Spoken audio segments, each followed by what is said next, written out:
Trust me, dude, hot girls are overrated. All females are sluts until proven otherwise. Don't get me wrong, they're fun for a little while, but they are a fucking headache. Money and looks can get you in the door, but game is what keeps you on our mind. Bitches never know what the fuck they want, man.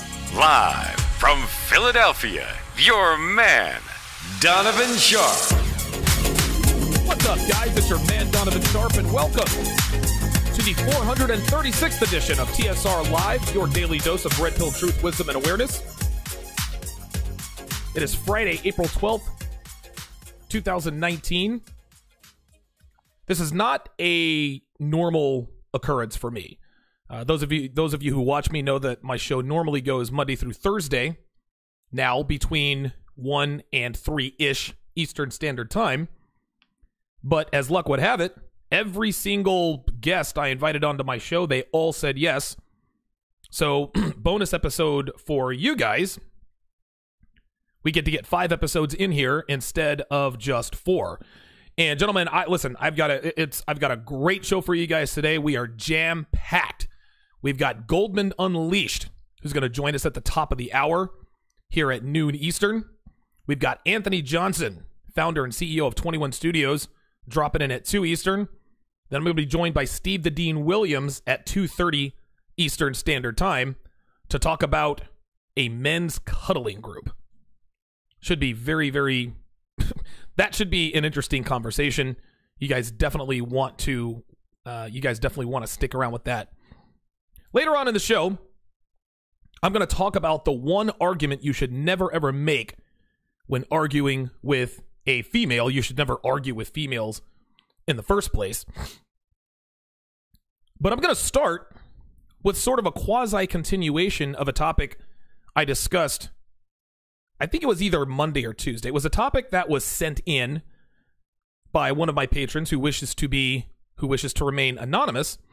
And the article was about a woman by the name of Lisa Komlos, who came forward and discussed her harrowing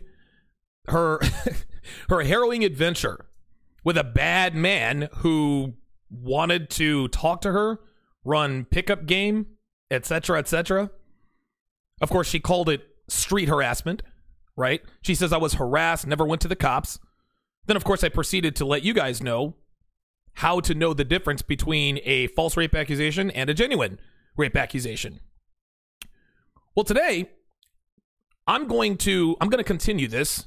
The guy that submitted this particular post sent me a video yesterday, and I watched the video. This was a video regarding what that article was about, and so I did a little more digging, and not only did I find, obviously I'm going to show that video here in just a second, I'm going to show the original video that original article was written about.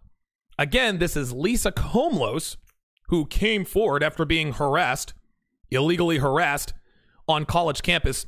Now, it's going to be Lisa and then another female. I don't know what her name is. I don't know that she gave her name. But I'm going to go through this with you guys play by play. And I want you guys to pay close attention to the body language of both women. And I'm going to tell you what's really going on here. So again, for those of you listening on the replay, I appreciate your support. But it is much better if you actually see this. So here we are. I'm going to go ahead and I'm going to play the first video with Lisa Komlos and the other female talking about their harrowing experience with a pickup artist. Here we go. It's like a young male in his 20s approached me, and with like this sense of urgency, he was like, I need to talk to you. I can't give up this opportunity. You're so beautiful. I just have to tell you. And like already I was just like, okay, this is a lot.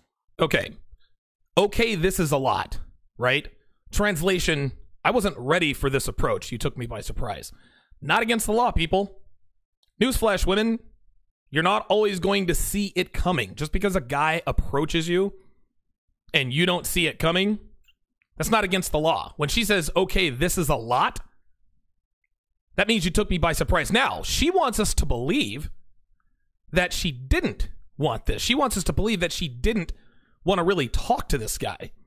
But instead of saying, quote, I didn't want this, she could have told us, listen, man, the guy approached me. I didn't want to talk to him.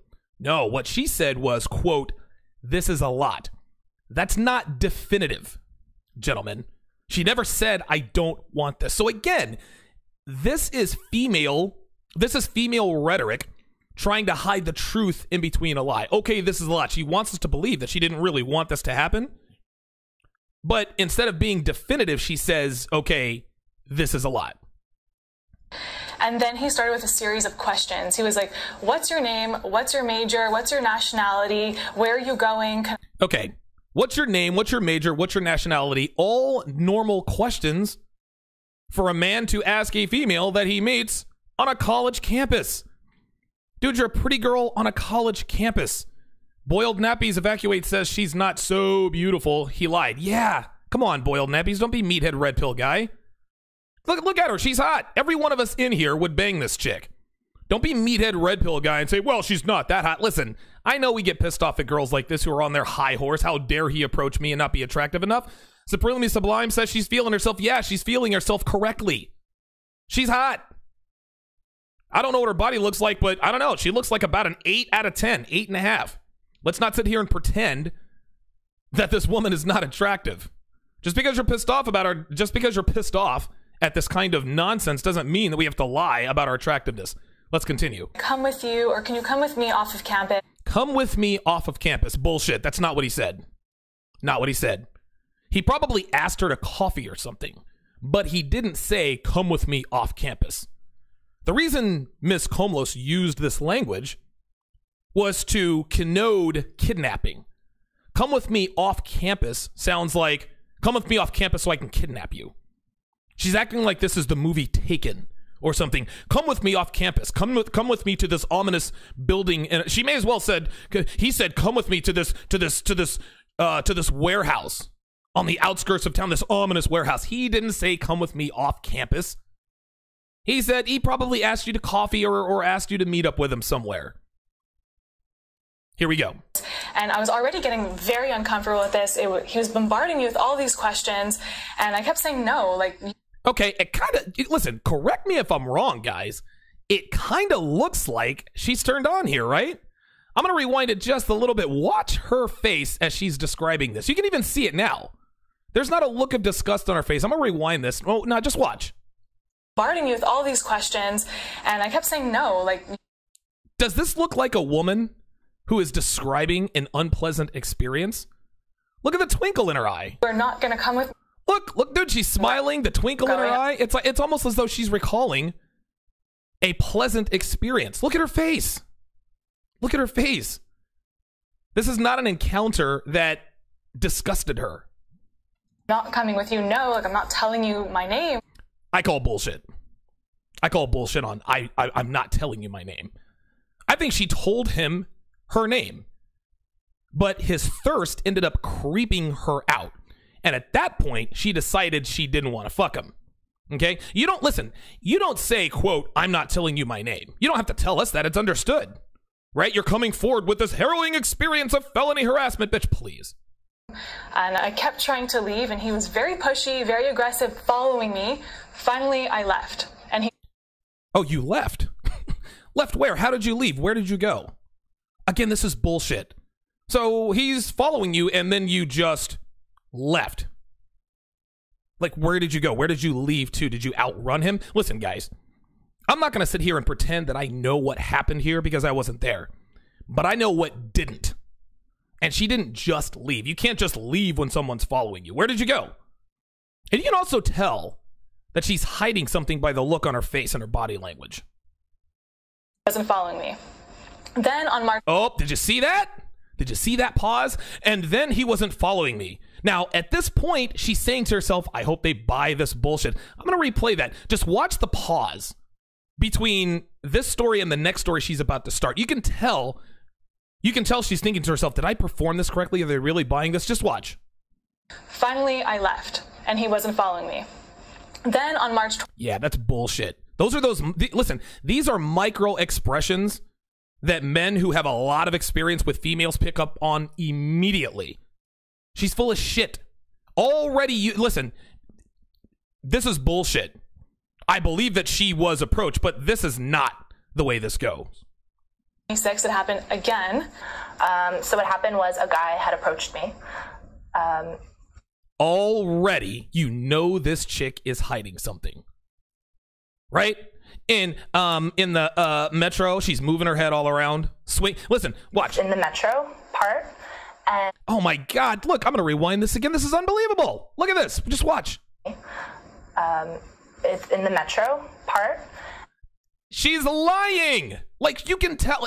Listen, man, you can tell that she knows what happened, but you can see that she is already trying to cover up the holes in her story. She's swinging her head around and looking up as if to try to tell the story without making herself look bad or revealing what she doesn't want us to know. And he complimented me. He was like, oh my God, you're so beautiful. So normally I just turned around and I said, thank you, Captain. Ah, she's turned on, gentlemen. Her vagina moved. Her vagina buzzed just a little bit.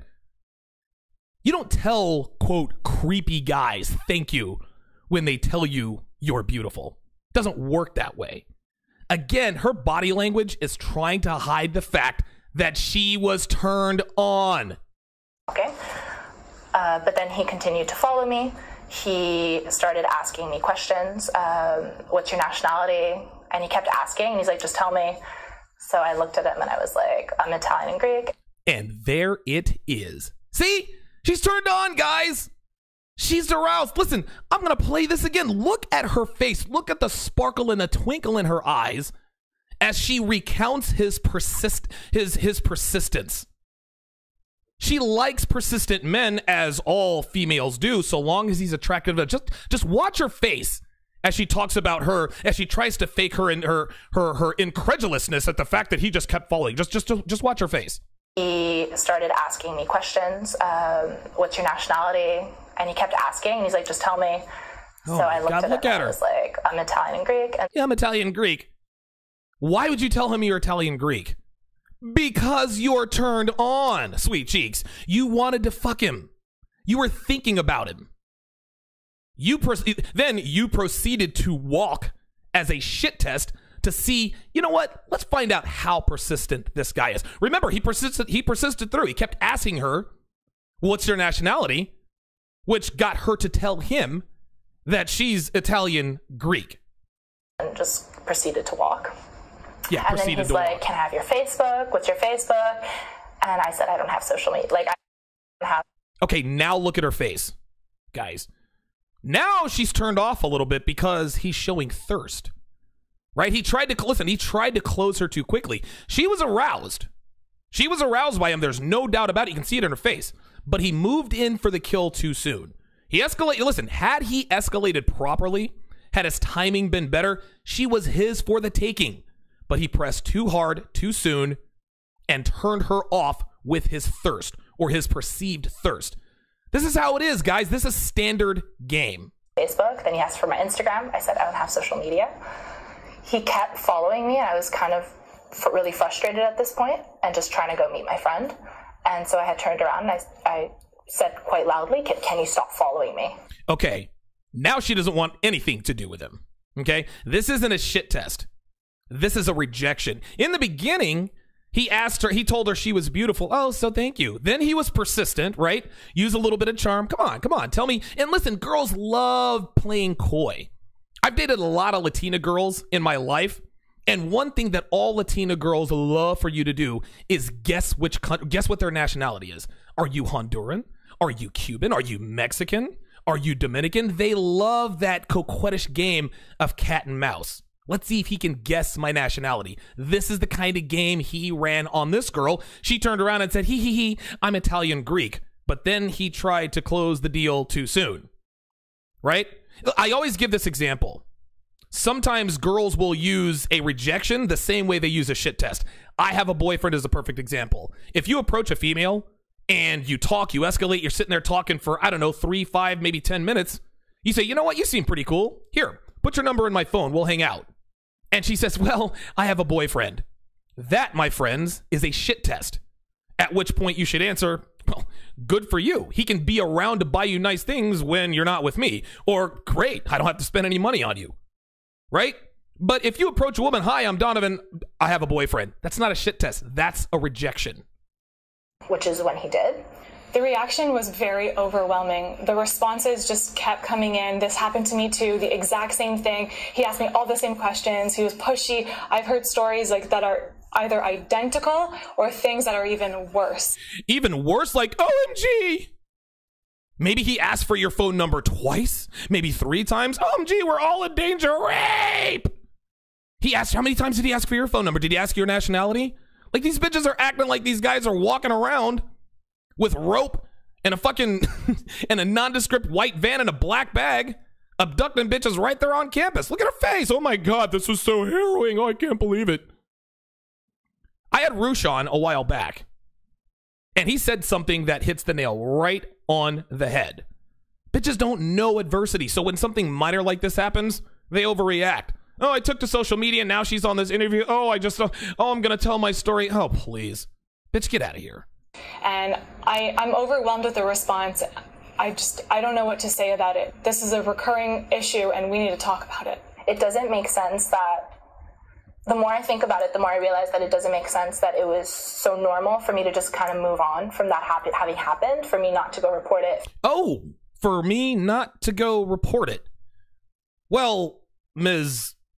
4 eyes and fake lashes. I know that's antiquated. If this were such an egregious, felonious crime against females, why not go to the cops? Why not report it? There are many reasons this particular chick didn't. There are many reasons that most females don't report trying to get picked up, but this chick's reason is because she was turned on for him. She was turned on by him for just a brief moment. Now, the other reason she didn't report this is because a crime did not occur. It's not against the law for men to approach females, at least not yet. That's why you didn't report it. For me not to have taken any other measures. You didn't take measures because there are no measures to take. Because it was like, oh, it's just another bad encounter. Oh, another what? With a bad person. Oh, another bad encounter with a bad person. Let me rewind that. Dude, you can tell this chick is lying. Just watch this. Watch how she looks up as she's trying to convince us that she thought this guy was a bad person and a bad encounter. Watch. Like, oh, it's just another bad encounter with a bad person. Oh my God. Dude, this chick's body language and the twinkle in her eyes betrays her words, man. This chick wanted so badly for this dude to run solid game on her. It's coming out of her pores. Like, as she tells the story, she almost looks regretful that his game was sloppy. Like, damn, had he just been a little less creepy, I totally would have fucked him. Totally would have fucked him. Bad person. She's always like, bad person. Yeah, like a guy being a bad guy is ever a bad thing to young women. And to see that it has happened to so many people, and to see Lisa's story have gone so viral and so many people who had messaged her, I think it's important to share my message, to share my story, and to say that it's problematic and there needs to be something. I mean, dude, this chick doesn't believe a goddamn thing she just said. Well, something needs to be done about it. Yeah, she's right. Something does need to be done. Dude needs to go to donovansharpe.com or goldmanunleashed.com and learn how to close these sluts out here. I've got Goldman Unleashed on the other side of the break. I've got one more video to play you guys. Another short video. I'm going to break this down. Listen, different girl talking about the same thing. We're going to break this down quickly. Check it out. This is Valerie.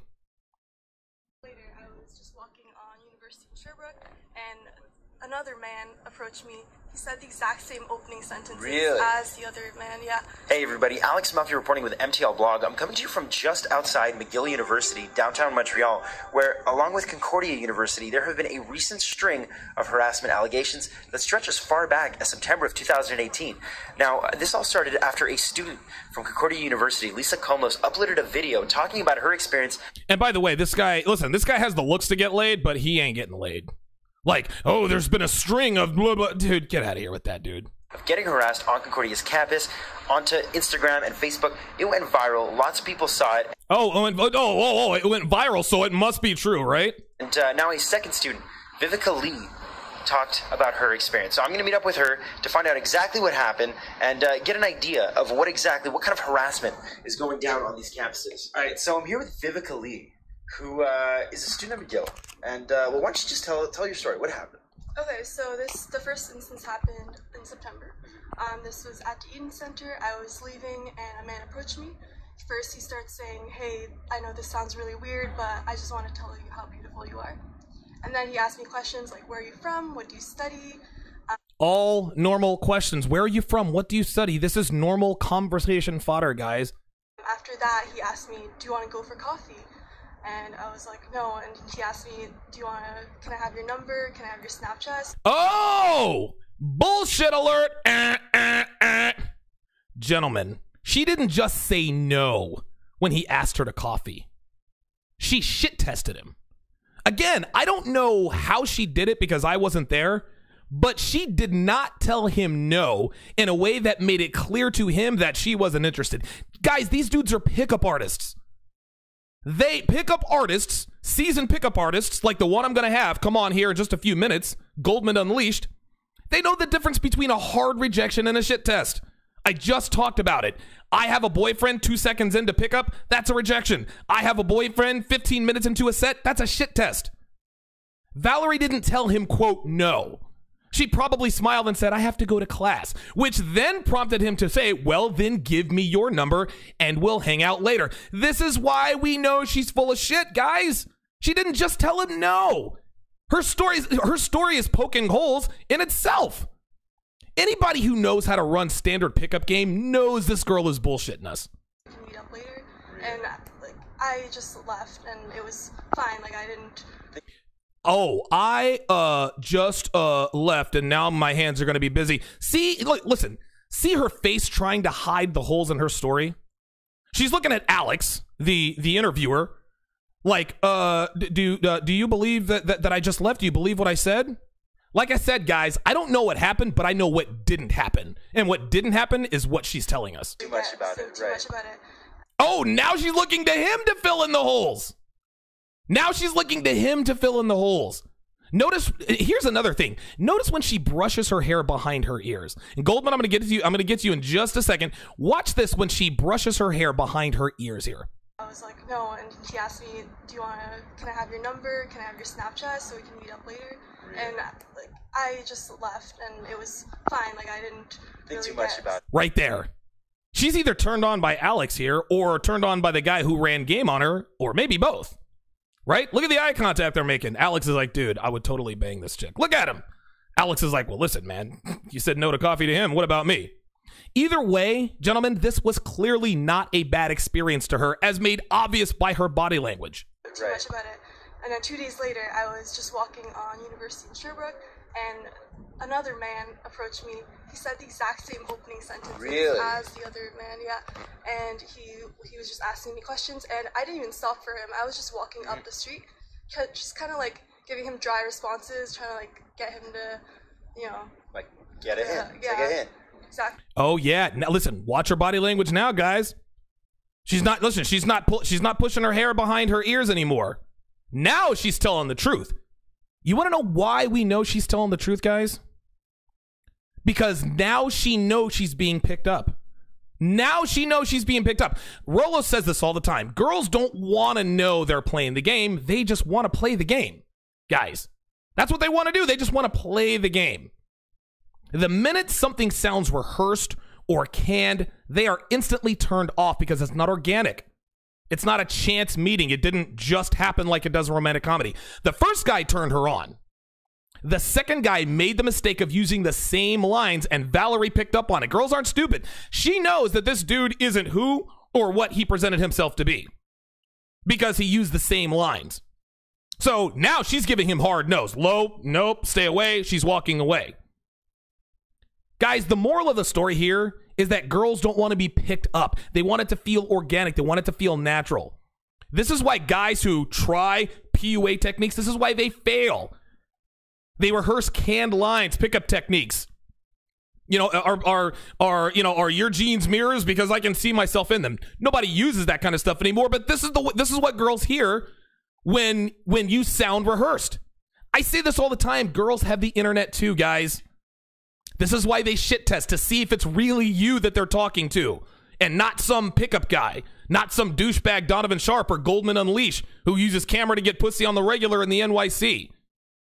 They know they're playing the game, guys, but they don't want to be shown they're playing the game. They just want to play.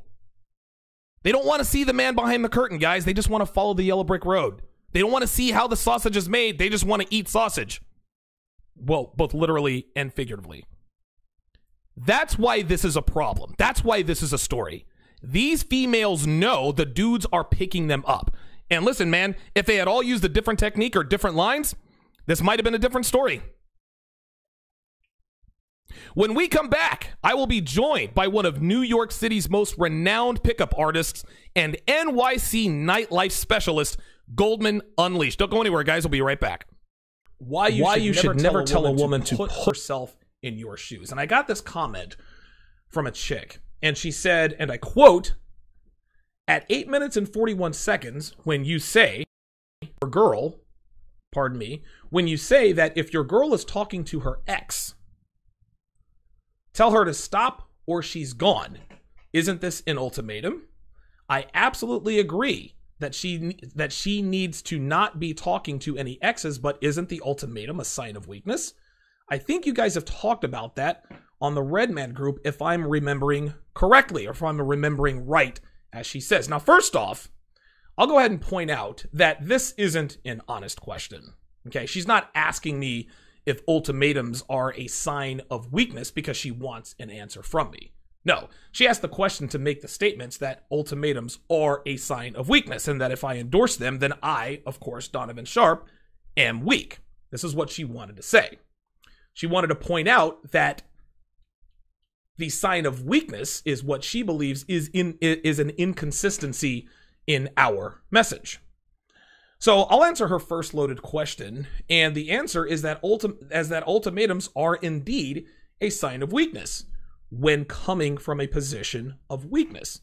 If your value is low, okay, if you don't handle her like she needs to be handled, when you are in her frame and she is not in yours, and she is texting her higher value ex-boyfriend, then yes, telling her to stop texting her ex or she's gone is indeed a sign of weakness.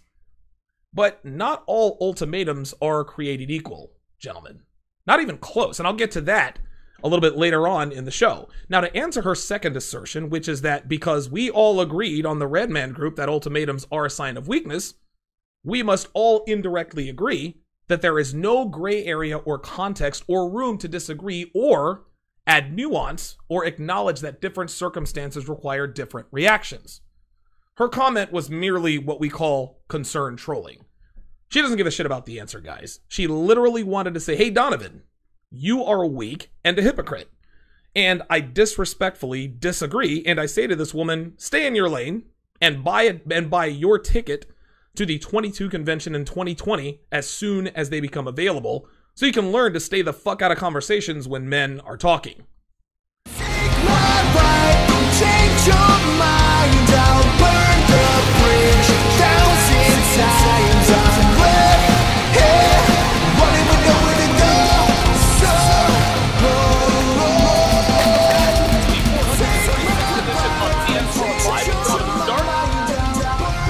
on a Tuesday. I'm sorry, on a Friday. I don't normally do Friday shows, but I've actually made an exception here. Joining me now is one of New York City's most renowned pickup artists. He is a 21 convention speaker alum, and he's written books like The Art of the One Night Stand, Camera Game, and Go Forth, A Journey South. His website is goldmanunleashed.com, and he can be found on Twitter at goldmanunleash, as in present tense, not the past tense, like his website. That is GOLDMUND, Unleashed, and Unleash. Please join me and welcoming Goldman Unleashed, man. Hey, listen, thanks for making time for us today, man. I've always said that I've wanted to get you on the show for a while. I know you're a busy guy. You live in New York City. You're literally 90 minutes down the road from me, so I appreciate you being on the show today, man. Yeah, thanks for having me, dude. I'm excited. Absolutely. So you heard a part of my segment. And I mean, I would like for you to just sort of give your origin story. You know, usually first time guests, I like to say, hey, look, how did you find the red pill? Was it heartbreak, sexual frustration? But what do you think? Because I mean, do you consider yourself to be a pickup artist? Do you consider yourself to be a pickup guy? Like, I don't know. How do you categorize yourself? Not that it matters, but. I'm definitely not a pickup artist. I've never labeled myself that. Okay. I mean, I first got into this because I was pretty frustrated with myself. This was like the late 2000s. I'd say 2008. Okay. Frustrated with myself personally because I wasn't having the sex life that I wanted. Like, I like being single. I like being free, but I had a big problem approaching girls. I didn't know what to say. Right. And so I Googled it, like how to meet girls. I came across like Neil Strauss, The Game, which is an amazing story. Yes. Like, besides the pickup stuff, because I'm also a writer, like, that story is just, it's so interesting, need to be told to the world. So I got into the pickup stuff. I basically learned a couple of canned openers, which were opinion openers. Okay. I mean, my favorite ones, like, could you settle a bet with me and my buddy? Oh, yes. Yeah, like stuff like that. So I used that for maybe like a year. I was using canned openers, but it was canned for like a minute. Sure. And then we were rolling into the conversation, and I was like pretty good at conversation, but it was like those openers were like what I learned from the pickup community. Okay. So sort of your way in, right? Sort of a conversation and icebreaker. Yeah, that's all I needed was the icebreaker. So that's like my exposure to pickup. And then from there, like, I'm a natural writer, so I just began writing about my sex and dating adventures in New York City. So, I mean, I don't really have canned lines, but I like to tell people the attitude that you need to approach, like developing your masculine presence, having great interests. Like, I'm a big fan of the creative arts. So that's more of my pushes. And like the sex and the girls is just like a side benefit of just living an awesome life. Bingo. Listen, dude, you have hit the nail right on the head. This is something that, as of late, that I have figured out myself. And I remember, listen, when I first found the red pill, everybody knows my origin story. There's no need for me to get into it. But I would say 3 or 4. Now, it took me a lot longer than it took you. But 3 or 4 years into the red pill, I had this epiphany moment that, wait a minute, all I have to do is live a good life, and females are merely a positive side effect to just living the masculine life, living a life of masculine dominance. I was living in Vegas. I drove a kick-ass car, lived in a kick-ass pad. And at some point, I kind of figured out, I don't really need to chase girls anymore. All I have to do is put it on autopilot, and the females will come. Yep. And when you use that label pickup artist, they kind of make women and sex their identity, which I think is that's no way to live. Right. That is no way to live. Yeah. Well, not only that, when you label yourself as a pickup artist, it's just like you said. Women and sex are your identity. But Goldman, as good as you are with women, as good as I am with females, I don't care how good you are. I don't care if you're Paul fucking Janka and his 11% closing percentage. You're going to hit a slump at some point in time. And when you hit a slump, you get depressed. Why? Because your entire identity is women and sex. So when the women and sex slow down, then you don't really have anywhere else to go. This is why you have to develop yourself outside of just pickup. Take up interest. Become a photographer. Basically, you're basically, Indiana Jones Gigolo edition, right? I look at you, you look like an interesting guy. You're very dynamic. You live in New York City. I would never know that you lived in New York City if you didn't tell me. I would say you probably lived in maybe Seattle or Tacoma, Washington, but you look interesting. You're a good-looking guy. You've got the beard game, the eyebrows. I mean, this is what it takes to become attractive to women without even trying. Yeah, and I usually get the Indiana Jones label when I'm out at night. Oh, yeah. Especially if I go to the mega clubs, the big clubs in New York City, which aren't really my thing. But if I step into a mega club and I'm dressed like I am, I get so much attention from the club girls. Jesus. And I don't usually do that. I'll go out with my buddy Christian McQueen. If he wants to go to a club, I'll be all right, I'll come along. But I still it's pretty amazing. I'm more of a lounge bar kind of guy.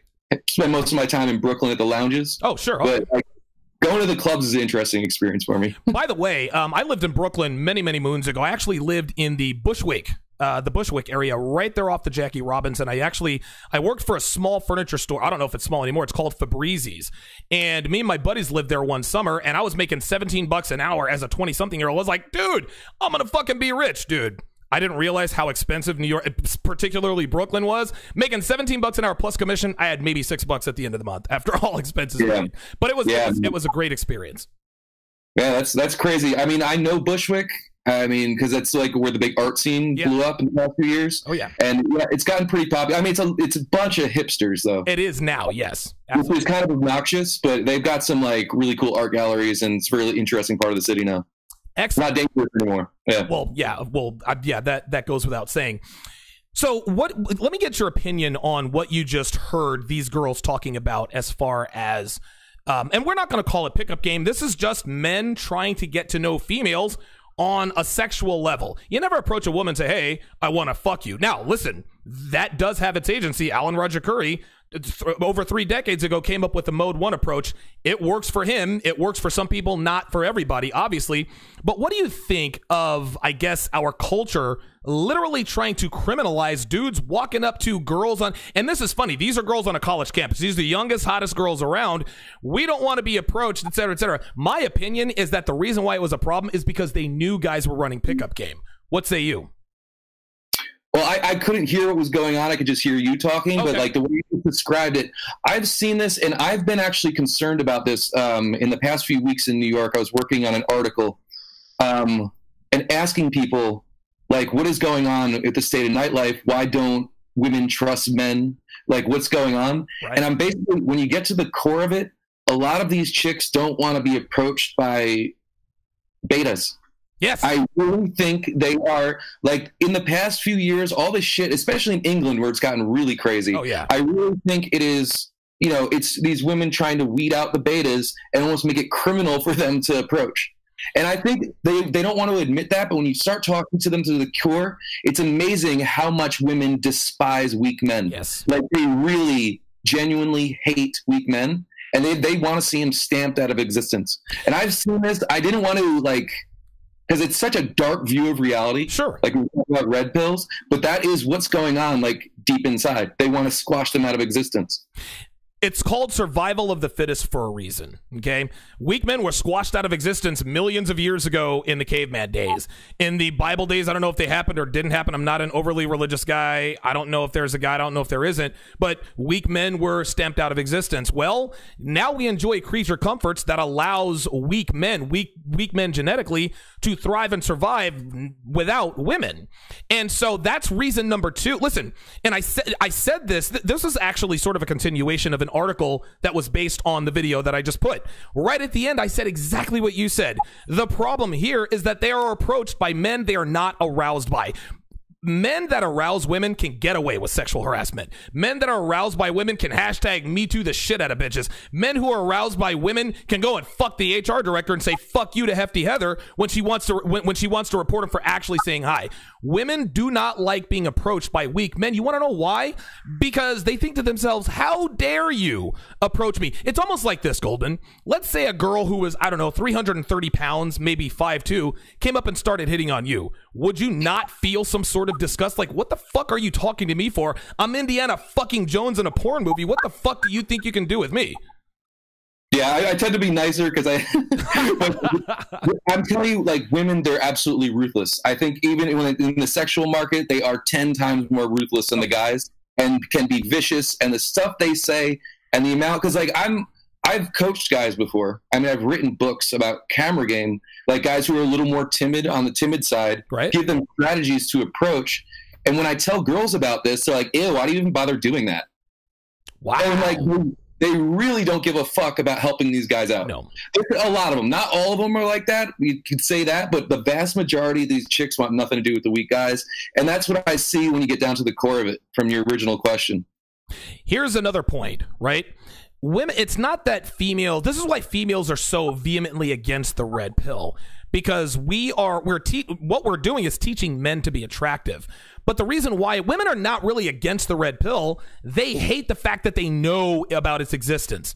They would like to think that all of a sudden men just understood. Oh my God, men are starting to figure it out. They got it. This is really who they are. But when it's almost like they're Schrodinger's cat theory, right? If they see if they see the outcome, if they see the process, the outcome and the decision making changes. It's just like with these girls. They see the canned lines and the pickup lines and all this other kind of stuff, and that changes their perception of that man. Oh, you're not really who you are set out to be. You're a weak man pretending to be someone who is strong.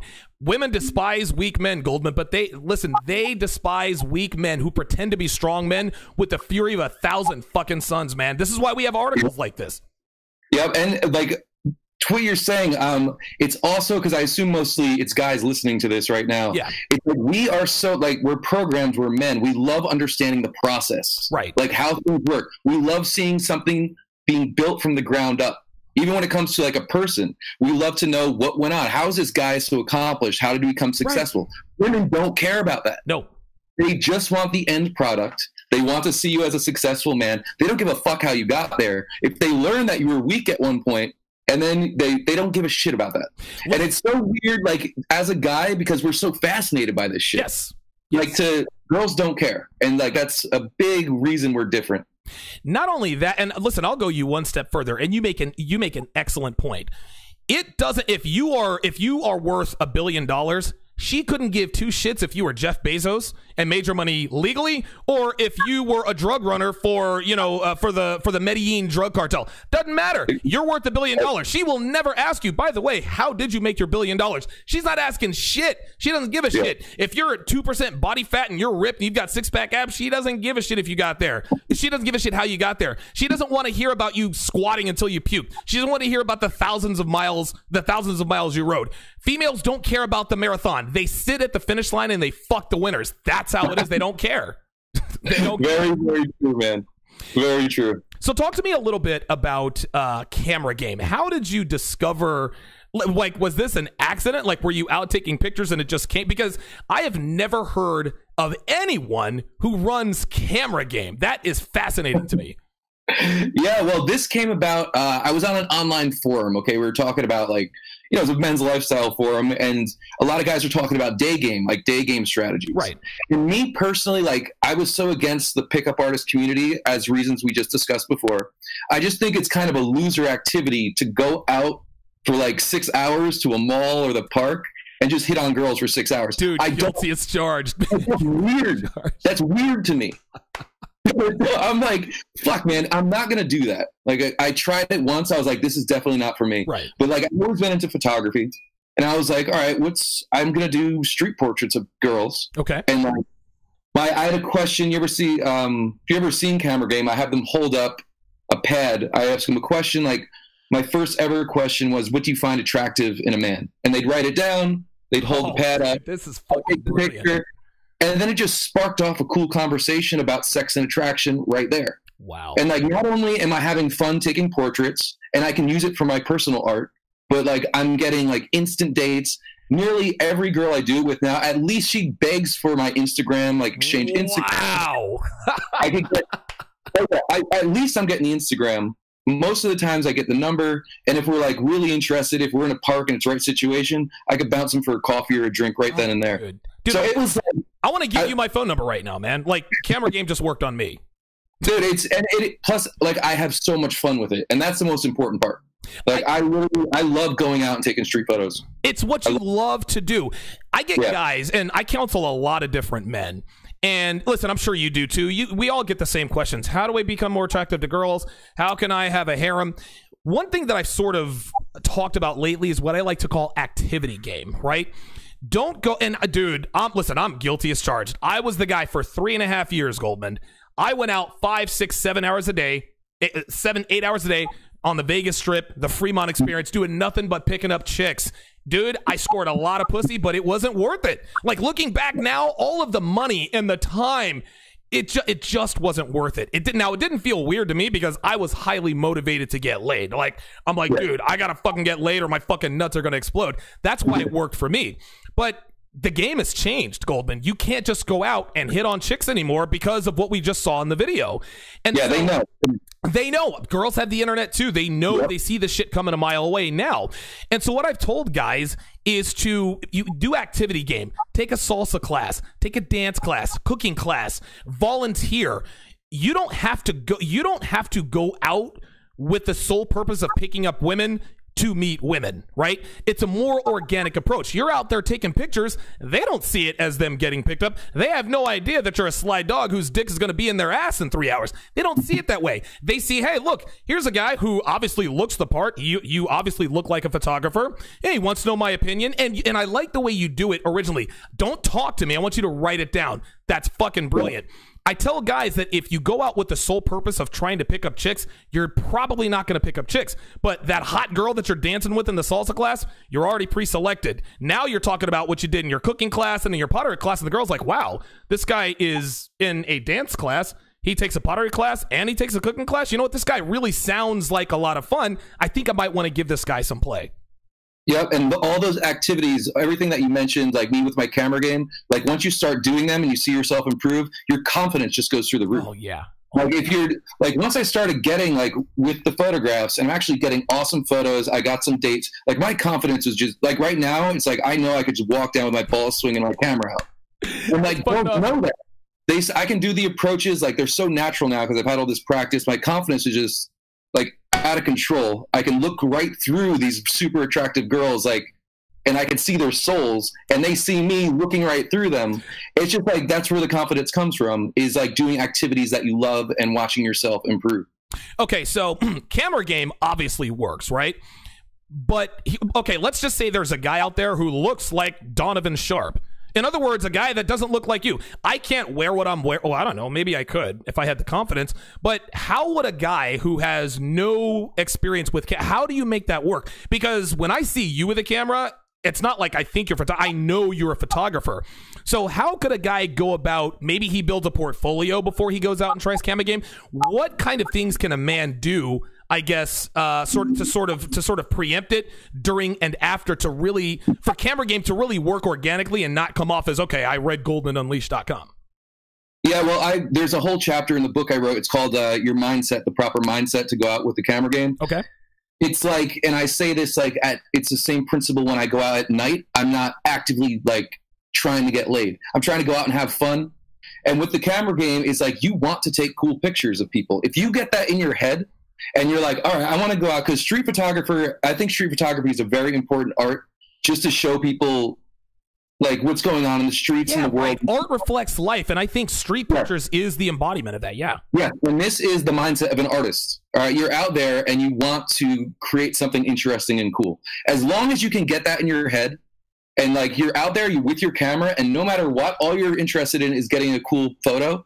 If that's what's first in your head, everything else is going to kind of come natural. Even if I put a camera in your hand and we went out in the street together, I guarantee you within 5 minutes with a little bit of my prep talk, you're like, this is, people actually like this. And after you take that first photo and you see the people's reactions, everybody loves it, man. Wow. Like when I get them, like this, you can see it through my photographs. I mean, look at any of my photos. You can see it in the people's faces. They're genuinely happy to get their photo taken. Once you see the results, it's just like, you get the mindset right. So like all these preconceived notions of what like a photographer looks like, what a photographer should be, what an artist should be.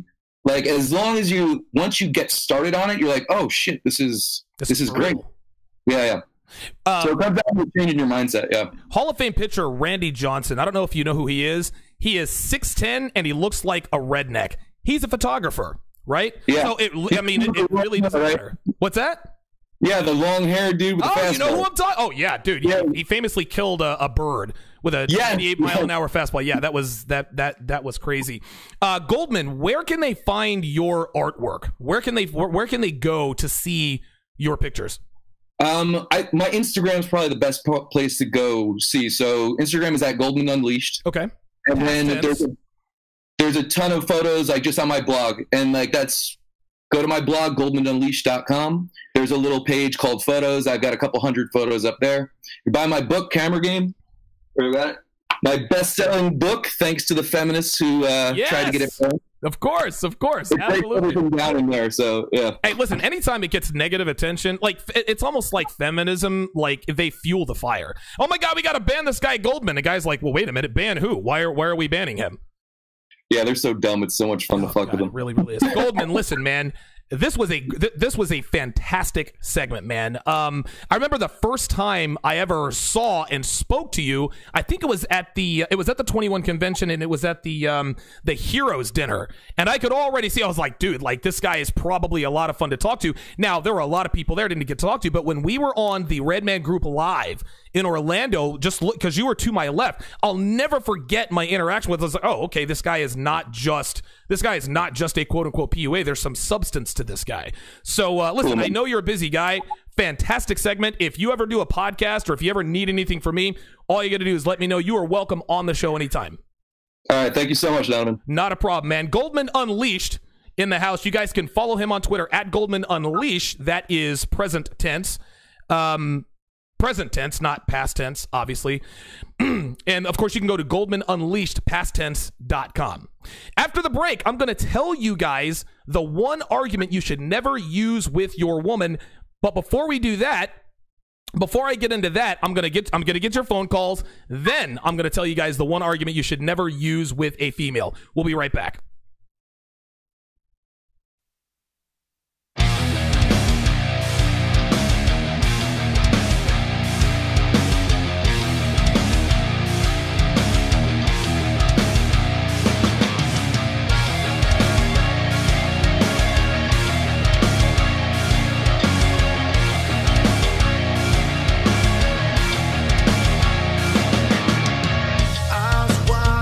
But I can't see all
In the moment when I needed you most, I'm a fool for letting you get so close. Hands underwater, take it further down. Don't even bother. I'm lost and can't be found. It's taking over. Burn me to the ground. No point in swimming when I was meant to drown.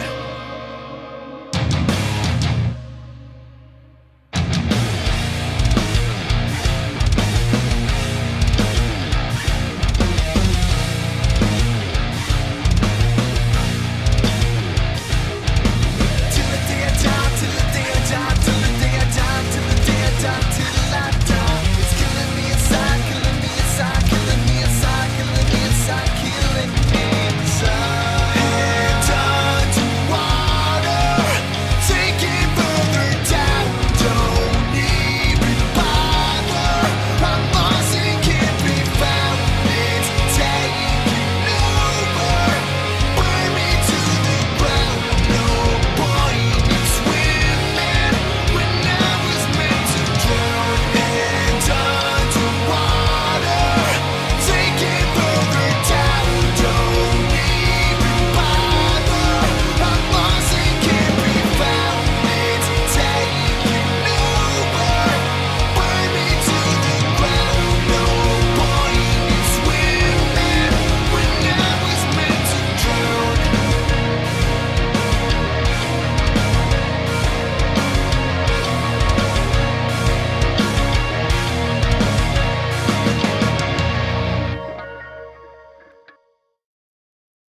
I ain't gonna lie, but baby girl bad.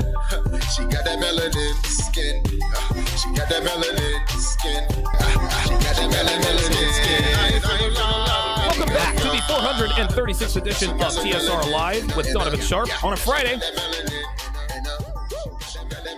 Listen, man, I'm not into black chicks, but melanin skin, that shit's hot. Listen, that's a badass track. Like, I'll walk around the house and be like, I ain't finna lie, baby girl bad. She got that melanin skin. And Devin's like, what the fuck? I'm like, relax. It's just a track. It is what it is. Shout out to LIB, ProLib of ProLib Entertainment, for dropping that track on us.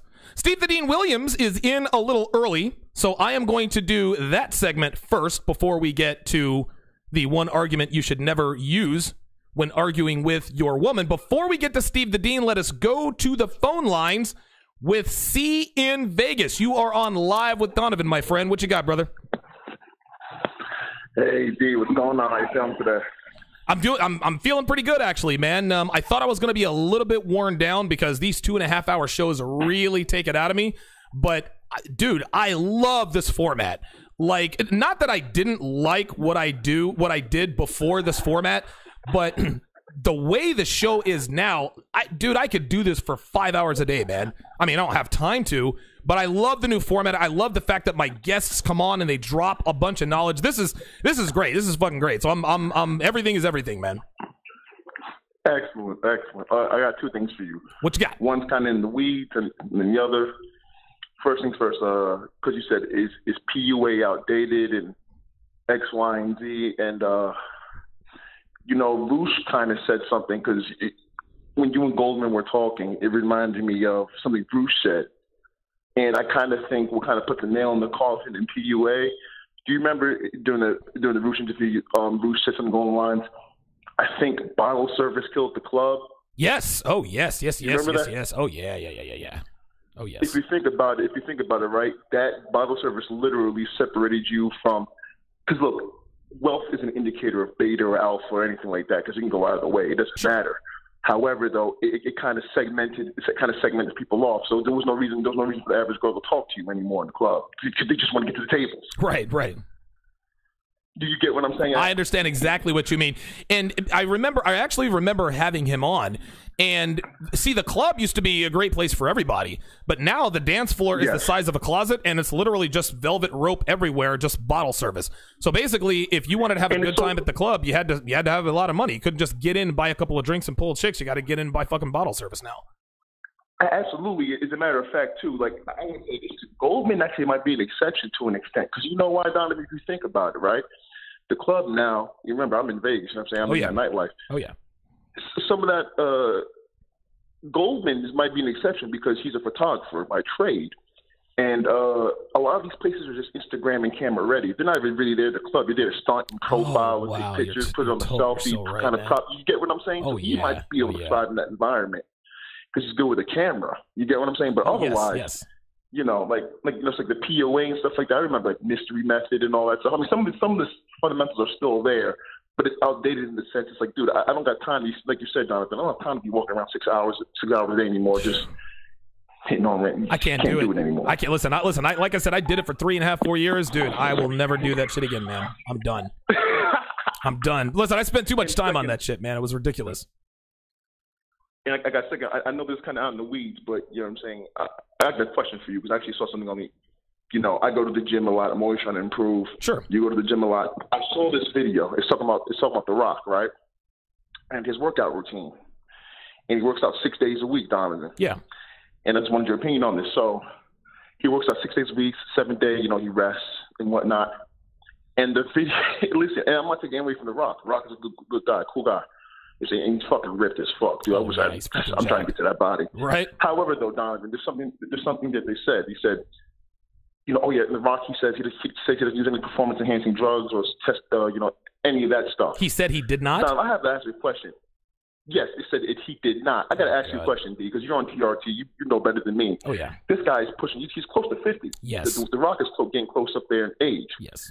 And they said he only sleeps like 4 to 6 hours a day. Something like that, something around that line.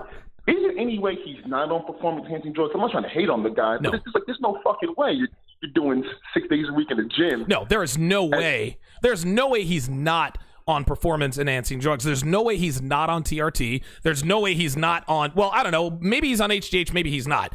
But The Rock has, listen, I don't know definitively because I don't know Dwayne Johnson personally, but it would be highly unlikely that a man his age, with the schedule he has and the workout regimen he has, it is highly unlikely that is 100%, as they say, natural. He is absolutely, if I had to put money on it, of course he's on TRT. Look at the size of the guy. He's pushing 50. You don't do what he does on his level without help. That doesn't make him a bad guy. Listen, when we get up in the morning, we want to wake up, what do? We drink coffee.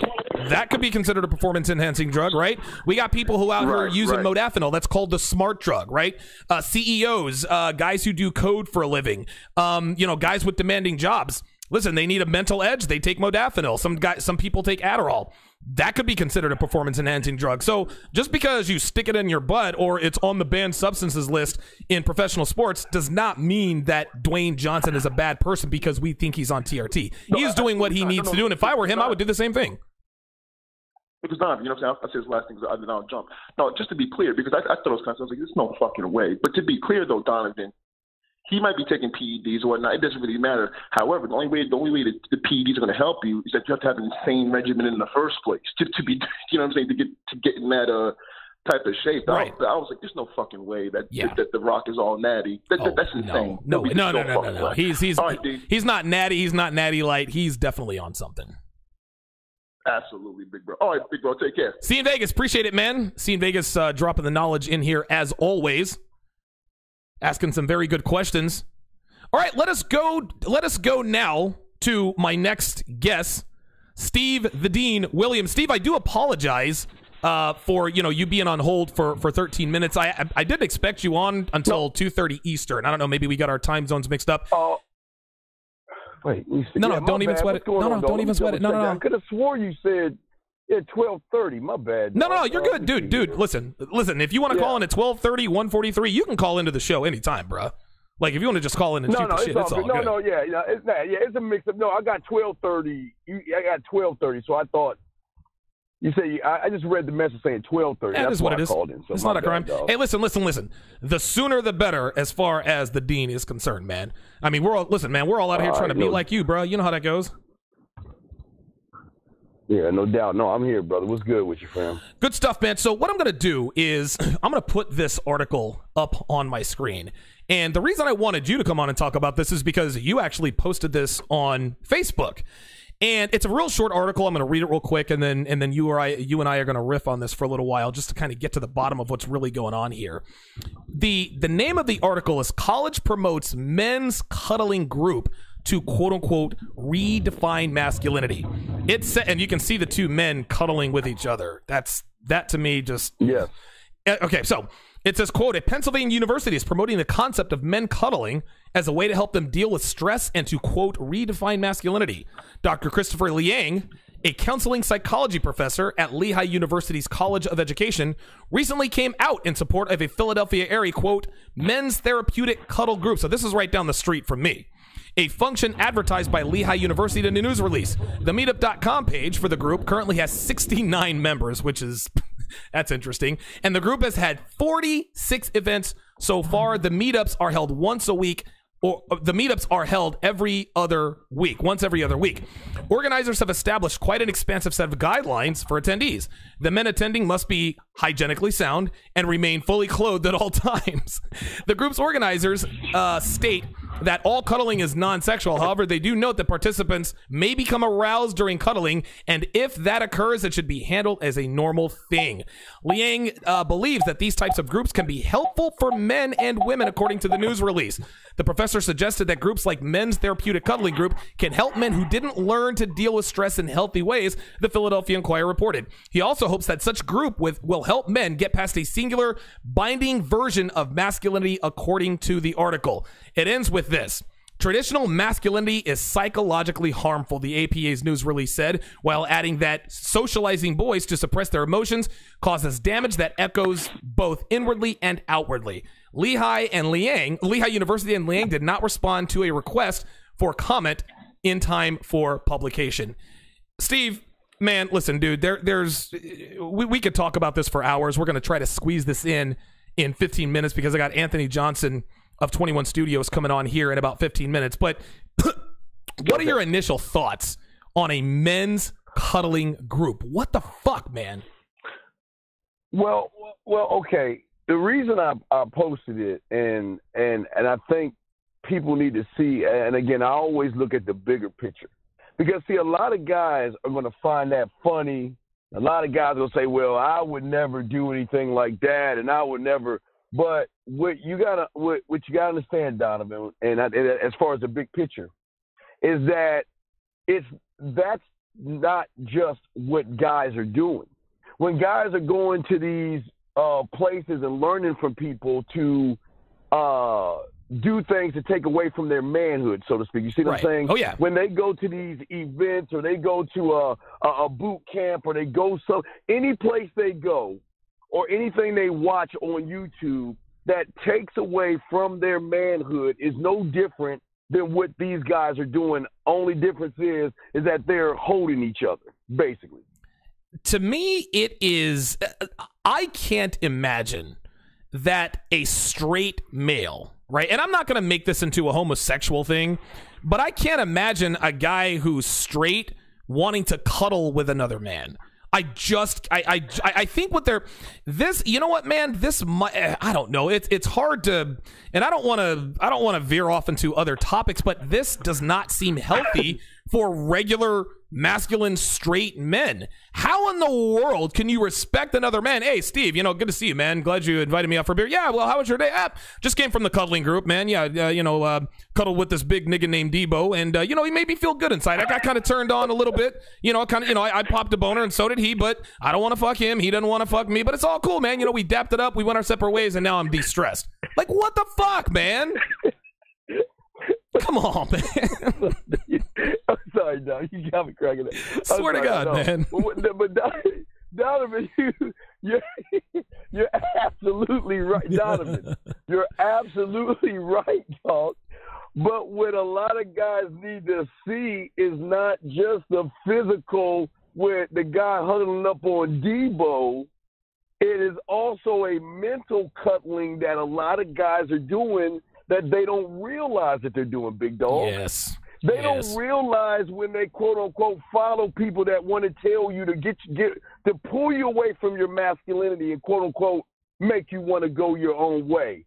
make you take yourself out of nature and not talk to women, make you make excuses and all that. It is no different, Donovan, than what is in that article. The only difference is that somebody's hugged up on Debo. Listen, and check this out. Regardless of your sexual orientation as a man, whether a man is homosexual or not, guess what? We men think the same way. So let me switch one of the sexes here, bruh. Let's say that there was a cuddling group in Vegas, and I'm living in my Vegas high-rise. Hey, there's a cuddling group for men and women. Men can cuddle women to help them de-stress. You know what, Steve? I'm signing the fuck up. Yeah, I'll cuddle the hell out of you, right? Yeah, that's a boner I'm getting. Oh, we got to keep our clothes on? All right, tell you what, baby girl, you like the way I cuddle? Here's a phone. Do you think, and I think that a lot of men, a lot of homosexual men will probably say, you know what? I don't really need to cuddle to get emotional support. I'm just going to go there to rub up on some dudes. Because if it were women, I damn sure would do that. I'd be like, yeah, listen. Oh, look at you, Susan. You look mighty stressed. Here, come here. Let me cuddle you and make you feel better. And then maybe we can go get a cup of coffee afterwards. Is this basically a ruse for hookups? Yeah. It's not. Okay. It is, but it isn't. Now, It is for the guy that's got his foot in and 1 foot out and doesn't know if he wants to suck a dick or not. All right, that's that guy that's in the middle. Sure. But then you got the guys that be like, ooh, I can't wait to get a penis rubbed up on my back. You got those guys. But then you got the guys that really have this feminine part to them that really wants to hold another guy because I'm feeling what you're feeling. The world is mean to us. Boo-hoo. Let's hold each other because I can relate to you. And if I hold you and grab your balls or your ass cheeks or ride you like a bike rider, we'll be okay. Let me read one last passage here before we end this segment. And again, Steve the Dean Williams, guys, you guys can follow him on Facebook. As well as Twitter at The Man Mindset. TheManMindset.com is where you can find all of his material. It says, quote, traditional masculinity is psychologically harmful. Socializing boys to suppress their emotions causes damage that echoes both inwardly and outwardly. What say you about that, man? Mm-hmm. Well, okay, but Donovan, if you think about that, what they're saying as a physical term, that's what's going on right now on the World Wide Web to a lot of these young men. Again, they're not cuddling mentally. I mean, physically, it's the same thing. They want to pull. It's like these women are pulling the strings on the back end or something. Right. But it's making these guys feel that you've got a safe haven. Okay, Donovan. You got the safe haven. You cuddle with Debo and grab his nuts a little bit and get a dick on your back. But then you still got to go back out to the Serengeti afterwards. Right. Oh, God. How is it going to help you? Oh, my. Listen, all I heard was dick on your back, man. You lost me. Man, that was like, whoa, wait a minute. I think at the end of the day, Steve, and listen, my commenters, they're getting it right, man.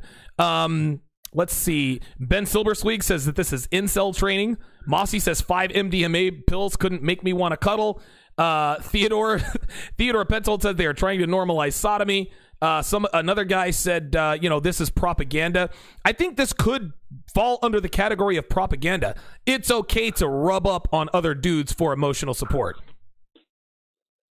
Yes, that's the whole thing. But they're pushing that narrative on every level because a lot of guys don't want to be honest with themselves as learning that I need to learn how to be a man. But come cuddle with me. It's okay, like mommy would say. It's okay to be emotional. It's okay to feel a certain way. And come to mommy or come to Debo.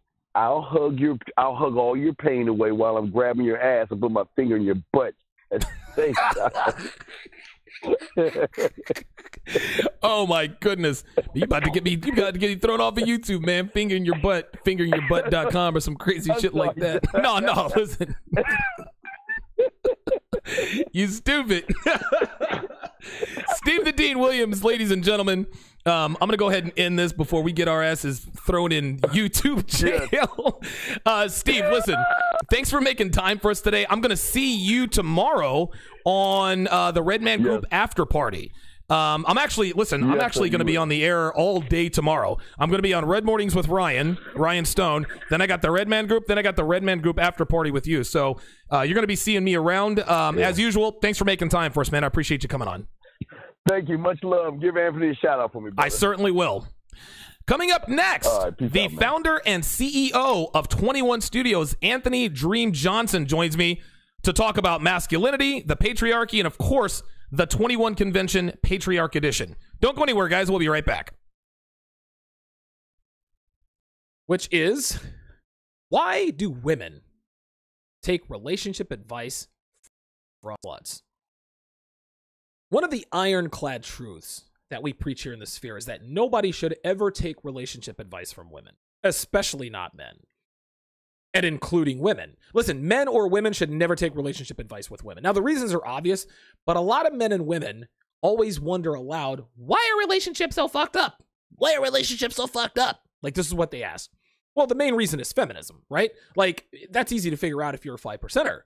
But another major reason is that women take a relationship advice from sluts, from women who are perpetually single, from women who cheat on their boyfriends all the time, from wives who have affairs and so forth. You get the picture. Now, it's common sense that you should never take financial advice from homeless people or fitness advice from fat guys. So why do women take advice from women who are clearly fat and homeless? Well, this one's easy. It's because the advice of a slut is easier to follow than the advice of a woman who is in a good relationship. If Christina, mythical girl, is having trouble keeping her boyfriend's sexual attention, the slut will advise her to get on Tinder and start fucking her coworkers to teach him a lesson, right? The woman who's in a solid relationship will tell her to cook him a good meal and serve it to him and serve him that meal in lingerie and some stripper heels. Lingerie, stripper heels, okay? That's sure to get and keep his sexual attention, of course, provided he does not have low T. Now, if she's concerned about the fact that she doesn't spend as much money on her as she thinks he should, her boyfriend, the slut advises her to stop having sex with him until he starts buying her shit and to let him know as much. While the red pill aware woman, and by the way, there's no such thing as a red pill woman. Only a woman who belongs to a red pill man. I just want to make that distinction. That woman will tell her that she needs to step up her game to make herself worthy of financial rewards, like maybe him taking her to dinner or whisking her away for a weekend getaway. Guys, being a slut is easy. It doesn't take any work. Listen, all you have to be is a woman and give in to your impulses and temptation. Being a quality woman is very difficult, especially in today's world. And when a quality woman offers sound advice, girls don't want to follow because they're not willing to put in the work, man. Listen, women want these perfect relationships, but they don't want any of the costs associated with it. They want a guy who's 6'4" with dashing good looks, six-pack abs, 9-inch dick, who's funny, charming, sensitive, caring, masculine, direct, goal-oriented, blah, blah, blah, blah, blah, and the other 74 fucking requirements they have, but they have no idea what it takes to get and keep a man like this. It's just like girls dreaming and wishing they were thin, but they don't want to get up at 5 a.m. and squat. And the thing is, women don't even realize that the reason all of their relationships go down in flames is because they're following the advice that's the easiest to follow. It's easy to follow advice that allows you to give in to your whims, guys. It's easy to follow advice that doesn't hold you accountable for your actions. It is easy to be a slut. But when something is initially easy, it is almost always hard in the long run. And when something is hard initially, it is always easy in the long run. And here's what I mean by that. Being a slut will always be easy, even for post-wall women. Doesn't matter if she's 25 or 45, like the bitches Paul Sanabria was talking about. Dudes out here are thirsty enough to fuck either one of them if they want to get laid bad enough. But sleeping alone at night, that's hard, guys. It tells a woman in no uncertain terms that she is not good enough to deserve a man who sleeps in her bed every night. That's a fucking mind job. On the other side of that coin, it is extremely difficult to be a quality woman. Dude, ask my main chick, man. I put her through her fucking paces for nearly a year and a half before I finally decided to commit to her. But as difficult as it is to be a quality chick, the rewards are well worth the effort. And I don't have to be a woman to tell you that life as a quality woman is a lot easier than life as a slut. So if there's any woman watching or listening who are wondering why their last 4 relationships ended badly, my advice to you other than stop fucking other dudes while you're in relationships, would be to stop taking relationship advice from your slutty friends and seek out guidance from red pill aware men like myself, or women in solid relationships at the very least. No, it's not going to be easy to hear. No, it's not going to be easy to do. But if you want to quit cheating on your boyfriend, if you want to quit thinking that all men are dogs or all men are low quality or whatever, you got to start getting your advice elsewhere. That's how it is. Bitch, get out of ways, I'm so lit. All this bond, baby, you chosen. If not, don't stay, you a nuisance. Bitch, get out my face. You flexing in a 96 Chevy. Baby, start running when the shit get heavy. Same chicks that'll let the crew get a hair messy. The same hoes eating priors to go. Still got time for people that wanna hang around. They always try to bring me down. Welcome back to TSR Live with Donovan Sharpe. It is Friday, April 12th, 2019. We are brought to you in part by Tactical Soap. If you guys want to support the show, and get your hands on a kick-ass product that supports male content, go to my Tactical Soap link. This is my affiliate link. TSR Towers gets a percentage of all of the Tactical Soap sales. If you're also trying to chill out and you want to support the show, you can go with Good Vibes CBD oil. It's actually been a while since I've had a bottle of the Good Vibes CBD oil. I definitely need to get my hands on that. Guys, be sure to sign up for the TSR newsletter in the event that I get deplatformed here or anywhere else. Like, you guys know that red pill content is not popular. You know damn well people are trying to get us shut down all the time, every time. When and if that ever does happen, if you are part of the TSR newsletter, you will never miss any content. You have nothing to worry about there. If you want to contribute to the show, you can do that via the Streamlabs link, www.streamlabs.com/Donovan Sharpe and the number 1. Again, that's www.streamlabs.com/Donovan Sharpe and the number 1.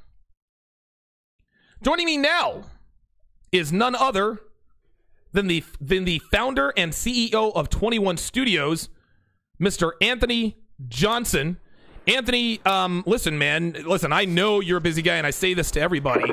But listen, you are up to your eyeballs in work. You're doing the 21 Convention Patriarch Edition.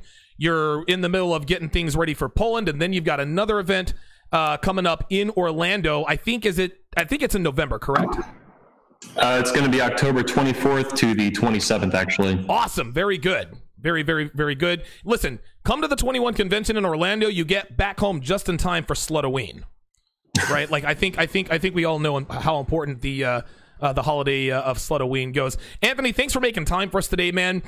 The reason I wanted to have you on, for 2 reasons. Number 1, it's to, of course, to promote the 21 Convention Patriarch Edition.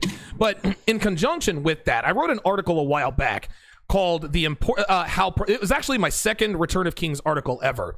And it was entitled how professional athletes show us the importance of fathers. Okay.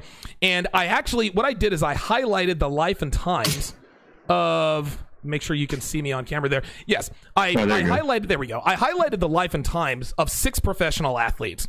The first 3 were Michael Jordan, Tom Brady, and Derek Jeter. The second 3, Mike Tyson, Alex Rodriguez, and Terrell Owens. Now, Mike Tyson, Alex Rodriguez, and Terrell Owens, probably more raw talent than Jordan, Jeter, and Brady. But Jordan, Jeter, and Brady live lives of dominance. The one thing that they all have in common that the other 3 don't is that they had fathers in the home, strong fathers. A lot of people talk about Tom Brady's iron will. I'll give him all the credit in the world. He has a strong father. Michael Jordan wanted to cut your fucking throat. He had a strong father, James Jordan. Derek Jeter was raised by Dr. Sanderson Jeter and his wife. They both met in the military. He had 2 solid parents. Whereas you got guys like Mike Tyson, his dad abandoned him when he was 2 months old. He becomes the youngest heavyweight champion of the world. But guess what? His only father figure, Cus D'Amato, died a year before he won his first title. His life spiraled out of control. The rest is history. A-Rod, Terrell Owens, the rest is history. how important, and again, I know we're not really, I don't want to beat a dead horse here, but how important are fathers in the home, strong fathers in the home, and how does feminism marginalize fathers? Yeah, let's dig into it. Fuck yeah, man. And thanks for having me on. Always love being on the show. Absolutely. I love your hat there. Fuck yeah. Oh yeah, appreciate that. Yeah. So what stuck out to me in the conversation, or what you just kind of outlaid information. I'm not huge into sports, by the way. Like, I know the names you're talking about, but I'm not super familiar with anything like that. I love playing football growing up. It's the only sport I ever played. Oh, there you go. But what comes to mind immediately, like when you were talking through that, is like masculinity has to come from somewhere. And it's either going to come from an example you have growing up, hopefully a father, your biological father, right? Right. If you don't have that, it has to come from somewhere. And if it doesn't, you're going to be fucked up and spiral out of control, exactly like you said.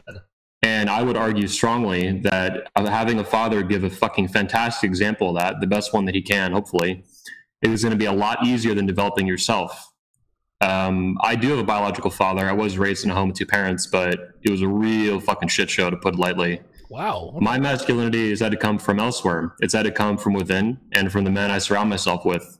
And I can tell you from experience, from the mountain of hard work that you were talking about, that it's a lot harder to go down that road. Right. And most men don't make it. Most men who grow up abandoned without a father, either physically or psychologically or figuratively, I think would be the word. It's a huge uphill road. It's like pulling a freight train up a fucking hill. And to do that is hard, man. And most guys are not going to have the tenacity. They're not going to make the choices within to do that, unfortunately. Some will. Most of the guys I've talked to that have known me, throughout adulthood have seen that. Socrates is a good example of that, and Fear the Speakers. But it's hard, man. Like, I don't expect most guys to do what I've done. And I can tell you that my little brother has not made that same series of decisions. He's a total fuck up. Ooh. Drugs, arrests, getting shot, shit like that. Wow. So just lay it all out there on a very, open kind of timeline. I'm the older brother. I'm the second oldest of 4 children. And most of my siblings are just complete fuck ups. So you either have a father that gives you a great example or you don't. And you have to make up for that slack. And it's not easy. That's why I think you see, single motherhood, for example, super common in America. It's notorious for having the worst statistical outcomes for children. The kids are fucked up in almost every way imaginable. It's like, I think it's the single worst predictor for a future life of just total shit, is growing up with a single mother. It's not a single father. It's not just single parenthood, which isn't good. You're lacking a role model of the opposite sex. Right. In that case, with your son, but lacking a father in the home may result in school shooters, behavioral disorders, prison time, drug abuse, a lifetime of divorce and relationship problems. Fathers provide masculinity. They provide toughness. They provide strength. They provide testosterone. And that's what guides the rudder of any child, male or female. And without that, you just end up fucked up most of the time. This week's Red Man Group, episode 62 of the Red Man Group, we are going to talk about the epidemic of single mothers. And again, listen, I had Giolo, I had Galu Boyle on yesterday. He's not the most popular guy around these I've red met him. I've actually met him. Yeah. He's a cool guy. I mean, we talk about a lot of different things, but one thing that he has always maintained, I guess for the last 2 or 3 years, is that he always brings something a little bit different to the table in terms of thinking outside of the box as far as the red pill. He's got red pill awareness, but he doesn't really want to talk about things like single motherhood or hypergamy or monkey branching.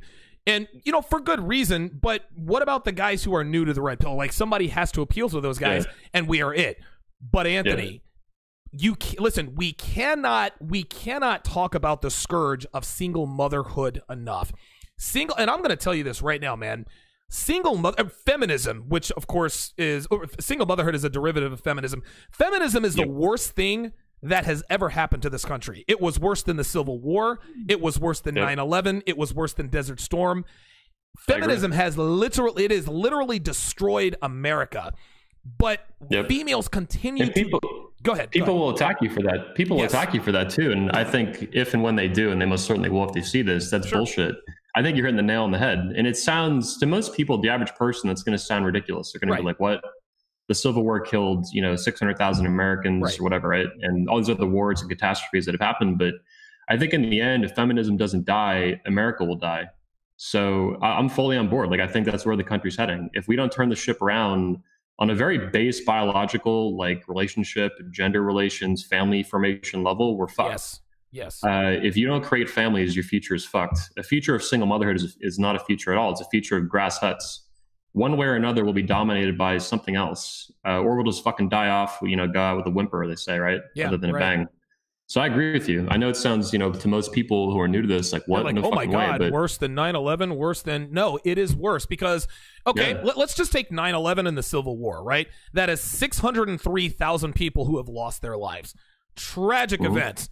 Feminism has affected millions of lives, right? Yeah. And here's the thing. Not that I would condone suicide or anything like that. No one condones that. But this is why men are taking their lives, Anthony, is because they've been divorce raped. They can't figure out women. I remember one Asian guy a while back killed himself, and he didn't shoot anybody. He just said, "Listen, man, I'm depressed. I've tried to understand women." He just threw himself off a building because he just doesn't get it. Feminism. Let's not forget about the women too. The men are killing themselves physically. We're successful at it, right? We kill each other. We kill ourselves at 5 times the rate as women do suicide. But women have committed genetic suicide at a generational level. These women, millennial women my age, right? Let's say anywhere from 30 to late 30s or whatever right now. These women are going to die single without any children. They never reproduced, and they're going to be eaten alive by their cats. And it's funny and it's easy to make fun of them, but they're really fucked. Like they have been so deeply brainwashed away from becoming a mother, from making good choices for themselves, that they're weeding themselves as an entire generation out of the gene pool, with the biggest exception being single motherhood. Right. Like family formation has dropped off the cliff. These women are it's going to be even worse going forward if we don't do something. So yeah, that's super dangerous. Like you can't have multiple generations in a row not reproducing or having like super low, small amounts. Oh, let's have one fucking kid and then abandon the dad and divorce rape his ass. And the math doesn't add up. Yeah, that doesn't add up, Anthony. And eventually it's going to catch up to us, and it's already catching up to us already. Here's another question for you. Maybe you can answer it, maybe you can't. Why do females continue to fight against this? Why do they continue to double down? The evidence. Listen, you don't need studies and statistics. You don't need polls. You don't need graphs. All you got to do is walk outside and look at the world. Look at how shitty things are to understand that feminism is destroying America. Single mothers are systematically destroying the country. Why? And women are a lot of things, Anthony. Stupid isn't one of them.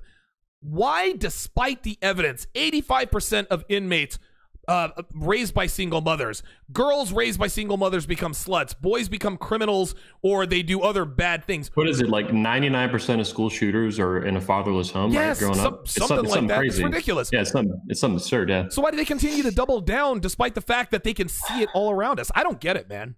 It's a huge question. There's probably multiple causes for it. I doubt it's just one single thing. There might be one thing that's like bigger than others. For example, people try to pin it completely on men. I really doubt that's the fucking case. Yeah, of course, right. But I think it's a contributing factor. Is women have abandoned femininity in the West, and men have abandoned masculinity. The women, sure as shit, are not just gonna all by themselves make better choices all of a sudden. Right. But if they see men like we're doing in the manosphere become more red pill, become a lot more masculine, like American men used to be and Western men used to be, and many men around the world still are in other cultures. I was just in Poland recently for the convention, for example. Oh yeah, and the men there are tough and fucking masculine. Right. Yeah. What about the women? The women are amazing. They're fucking beautiful. They're feminine. It was heaven. Like it was absolutely put a fucking beam on my face, like a grin. This is just everywhere you go. The coffee shop girls, the girls working at hotels. It was fucking insane. Like I can't wait to go back, dude. It's like a Shangri-La. Yeah. But I mean, I think it's going to be both is the end answer. Men have to become a lot more masculine. We have to be the ones to reject feminism first. Women are going to follow at best, right? Most of them. Yes. Very, very few of them are going to just wait. I was talking to this YouTuber yesterday, this chick who had her own kind of red pill realization, so to speak. And she managed to abandon the feminist ship before hitting the wall. Wow. Almost verbatim. She's like, yeah, I got right before the wall. I fucking got out of it. I don't know how old she is. Who knows? But I'm going to interview her soon on my YouTube channel. Okay. But it's interesting because I know you can see her channel, you can see her videos, and I think it's a genuine turnaround. Whereas most of the time I would see that as bullshit. We'll see. But most women are not going to do that. At best, they're going to follow the men. And most American men are become like beta male pussies. Our masculinity has never been this low. And then, of course, you see the feminists double down. It's like they just point at the alpha male. It's like it's all their fault. That's bullshit. Men are more beta and like emasculated than they've ever been. There are less alpha males in Western culture than there have ever been. The idea that you need any less of this stuff is delusional. But that's exactly why they propagate it. They want more and more of that. Sure. I guess you could say women are self-destructive and often self-destructive and can be sadistic. And maybe we're seeing that at a really like high level. People call feminism, for example, a massive like system-wide shit test that we're failing. I agree. I agree with that wholeheartedly. You said something that struck a chord with me, and that is that women are self-destructive. Anthony, females, and this isn't something that's new. Females have been self-destructive since the beginning of time. Men inherently knew this. This is why we had tightened the screws. As soon as we loosened things up, as soon as first wave feminism hit, as soon as the sexual revolution hit, as soon as birth control was introduced, we gave women the keys to their own, I guess, quote unquote freedom. Not that women weren't free, but listen, they said, okay, you guys think you can do good without being under the control of a man? Let's see. Anthony, it's taken us 60 years to figure out the shit ain't working. It's not working. Women are destroying themselves and others. Yeah, what they got was not like real freedom. Like you see in politics, you see people say like they want freedom from poverty or some shit. Those are called positive rights, and they're fake. They're not real. Negative rights in politics are individual rights, like the right to defend yourself, the right to fucking live, to be left the fuck alone, to be free, to pursue happiness. These are negative rights. I think feminists went after, because they're parasites and shit, they went after these fake rights, like freedom, like sexual freedom and shit. No, that's the freedom for women. That's the freedom to destroy yourself is what it's been. Right. And you know, people, that's not even a characterization. That is what they've demonstrated in action for decades. Studies show today that women are less happy, which is a fancy way of saying they're more miserable than they've ever been in recorded American history. Right. Why is that? You want more of your freedom? It's not freedom for them. It's fucking it's self-destruction under the guise of freedom. It's fake. It's not real. Women don't. I mean, look at arousal cues and what women write about in novels and like My Secret Garden and shit. Women want to be tied up. Women enjoy on a really deep level submission. They want to be dominated, genuinely, not domineering shit sometimes, but dominance. They want to submit. They want to be tied up. They want to be choked. They want to be fucked hard. They want to be taken control of. These are things that they literally fucking jerk off to by the millions. What is the best-selling book in America? What is it? 50 Shades of Grey. They line up at the movies to watch someone, 50 Shades of Grey, the movie, a woman put a butt plug in her ass, get tied up, whipped and chained and shit. Like this is what women actually enjoy. And it doesn't mean we need them on fucking like leashes, literally walking around in public. It's fucking crazy. Or beheading them like in the Middle East or some shit for adultery. But what they have now is not freedom. It's like self-destruction in its fake wrapper of freedom. And it's not. And something's got to change with it. It's going to change no matter what. And we just got to hope for the better, and we got to fight for that. Yeah, these days, women are not free. They are, what they're doing is, what women need is freedom from self-destruction. This is what they need. Women have now, they put shackles on themselves. What I really wanted to say was this, what they've really gotten, the highest, most fakest freedom of all they've gotten is freedom from consequences. Ooh. That is not freedom. That is not freedom. That is like this. That's really slavery in a way. Yeah. It's why they enslave themselves to cats and wine and misery and barren wombs. It's insane. Like that is in no way fucking freedom for women. Freedom for women is like making good choices for yourself, listening to your fucking parents, especially your father. Right. Listening to the men in your life, finding a husband, not slutting it up on Tinder for fucking 15 years, and then wondering why your heart's been broken 57 times and you're a fucking disaster. It's like, this is the idea that, freedom should result in something happy and beautiful. And that's what you see in America, the freest country in the world. But for women, they've warped that into this fucking bizarre nightmare, especially for themselves. The men were suffering too, but women have really fucked it up. I said in my video recently that I made in Poland that men have fallen, like men are really lost, but women are like in another fucking dimension. Oh God. Yeah. They're like way out the window. Anyway, sorry to interrupt. No, go ahead. I got a couple of comments here. I got a comment and a question here. So Winter Ross Charlton says, this is when I made the assertion that feminism was worse than 9/11, worse than the Civil War, et cetera, et cetera. He says, absolutely. He says, feminism alone is responsible for over 50 million abortions since Roe v. Wade back in 1973, 25 million aborted female fetuses since 1960, over 10 million black fetuses aborted. That is 100 million people gone. You see? And that, Anthony, that's just abortion. We're not talking about suicides, school shootings, people who have decided just to check out. Listen, dude, an incel or whatever you want to call them, volcels or whatever Rolo calls them, guys who have checked out of the sexual marketplace may as well be dead. They're literally good for nothing. They line the pockets of Frito-Lay with the Cheetos and all of the video game software creators. Well, I mean, let's it's take unbelievable. this further. These are like nightmare level statistics. I agree with you. Like all these babies dead, abortion, all this stuff. But how many? And it just goes further. You're right. That's just one element of it. That's just like really horrifying. It gets a lot worse. How many families have been destroyed by delusional blue pill propaganda? Set up by feminism. How many men have killed themselves, like you said?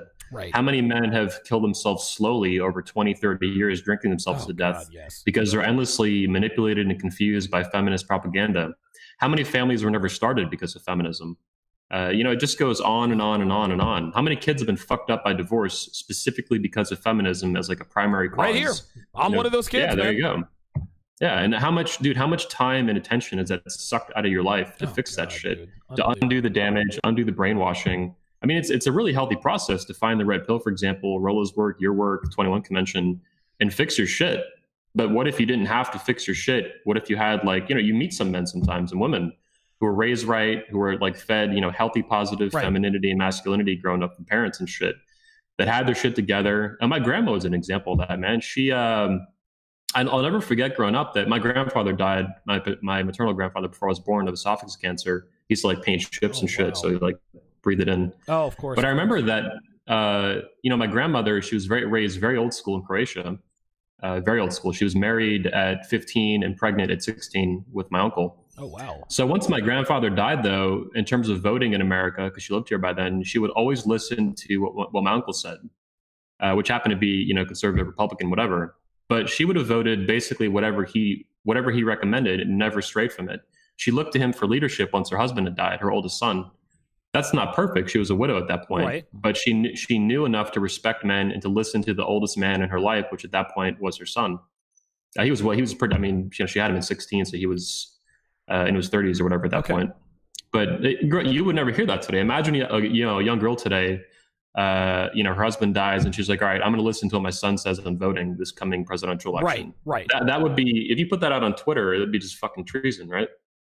Well, yeah, of course. Of course it would be. And listen, they throw around words like treason, but the only time they throw strong language like that out, like treason or you're betraying your country, is because you've struck a nerve. That's really what it comes down to. I'm really getting at, though, the gender relations with that she knew enough she trusted the judgment of her son above her own judgment, which is what she should do. Right. I think a woman's self-interest is subordinate. A woman's highest self-interest is subordinating or submitting her interest to that of a man she chooses. Ideally, a husband or whatever, right? But if that fails, if that's like in my grandma's case, the guy dies, well, you should go to a brother. You should go to your oldest son. You should go to your father if he's still alive. So that I mean, you mentioned the Civil War. You keep talking about the Civil War from the 1800s. Really, I think what we're seeing with feminism is like Rollo calls it a gender war, but it's really like a gender civil war. Right. Oh, it's a civil war.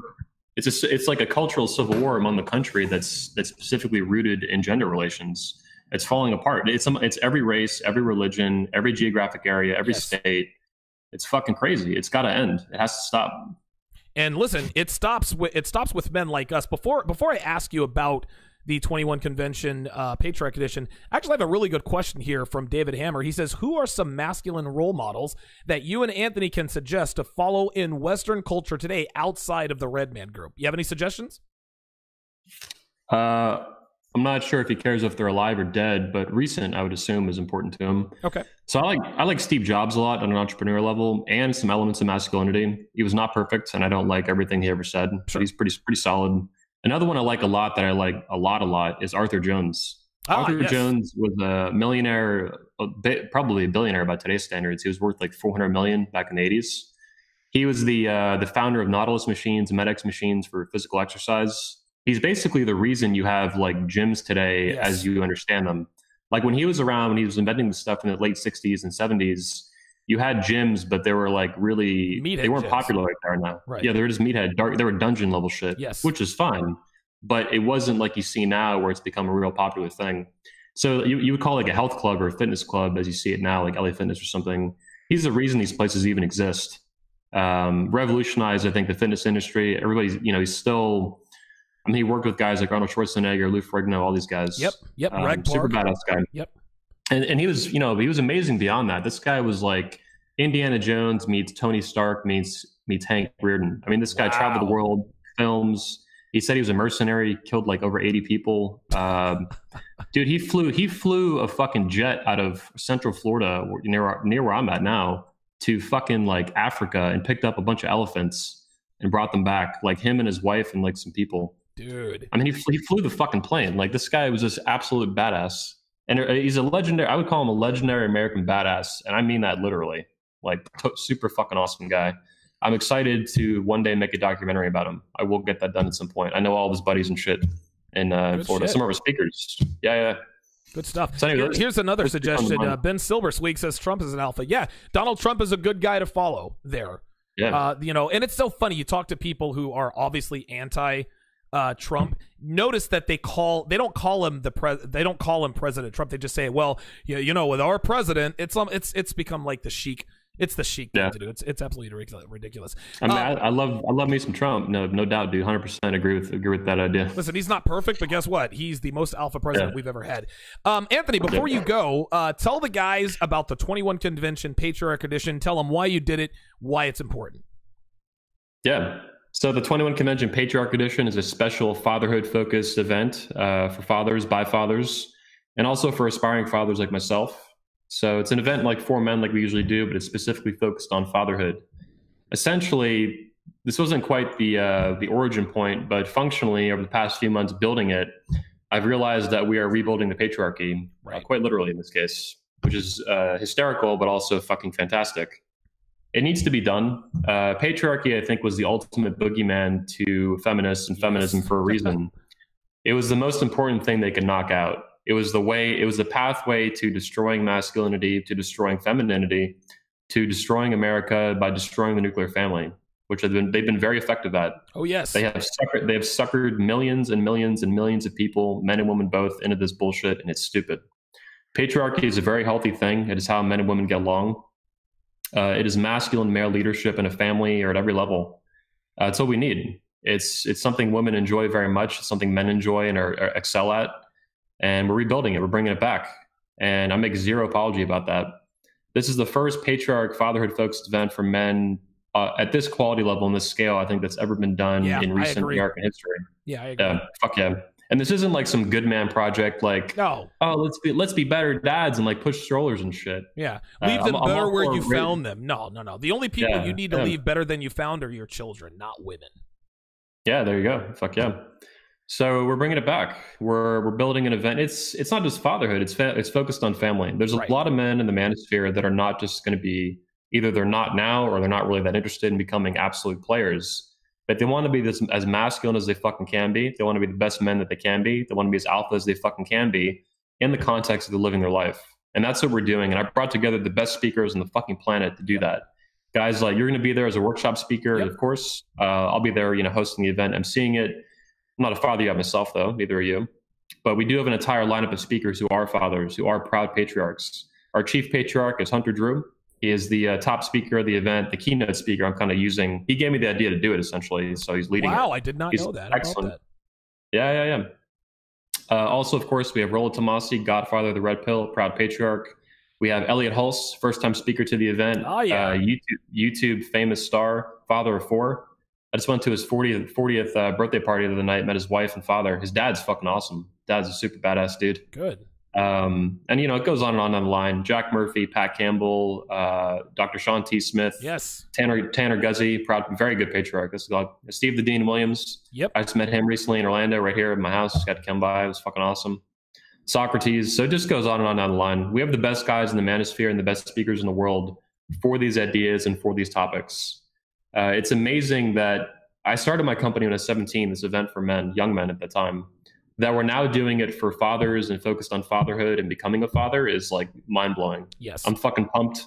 I have so many events this year. It's crazy, but this one in particular is so soon and it's very special. We'll be repeating it in the future. I don't know how often in the event schedule, But fuck yeah, I'm excited for it. It's, by the way, for you guys watching, it's May 3rd to the 5th in Orlando, Florida. And they can get tickets on your website or the main website is the 21convention.org. Excellent. Anthony, again, I appreciate your time, man. Thank you for making time for us today. And you're not going to be on Redman Group this Saturday, are you?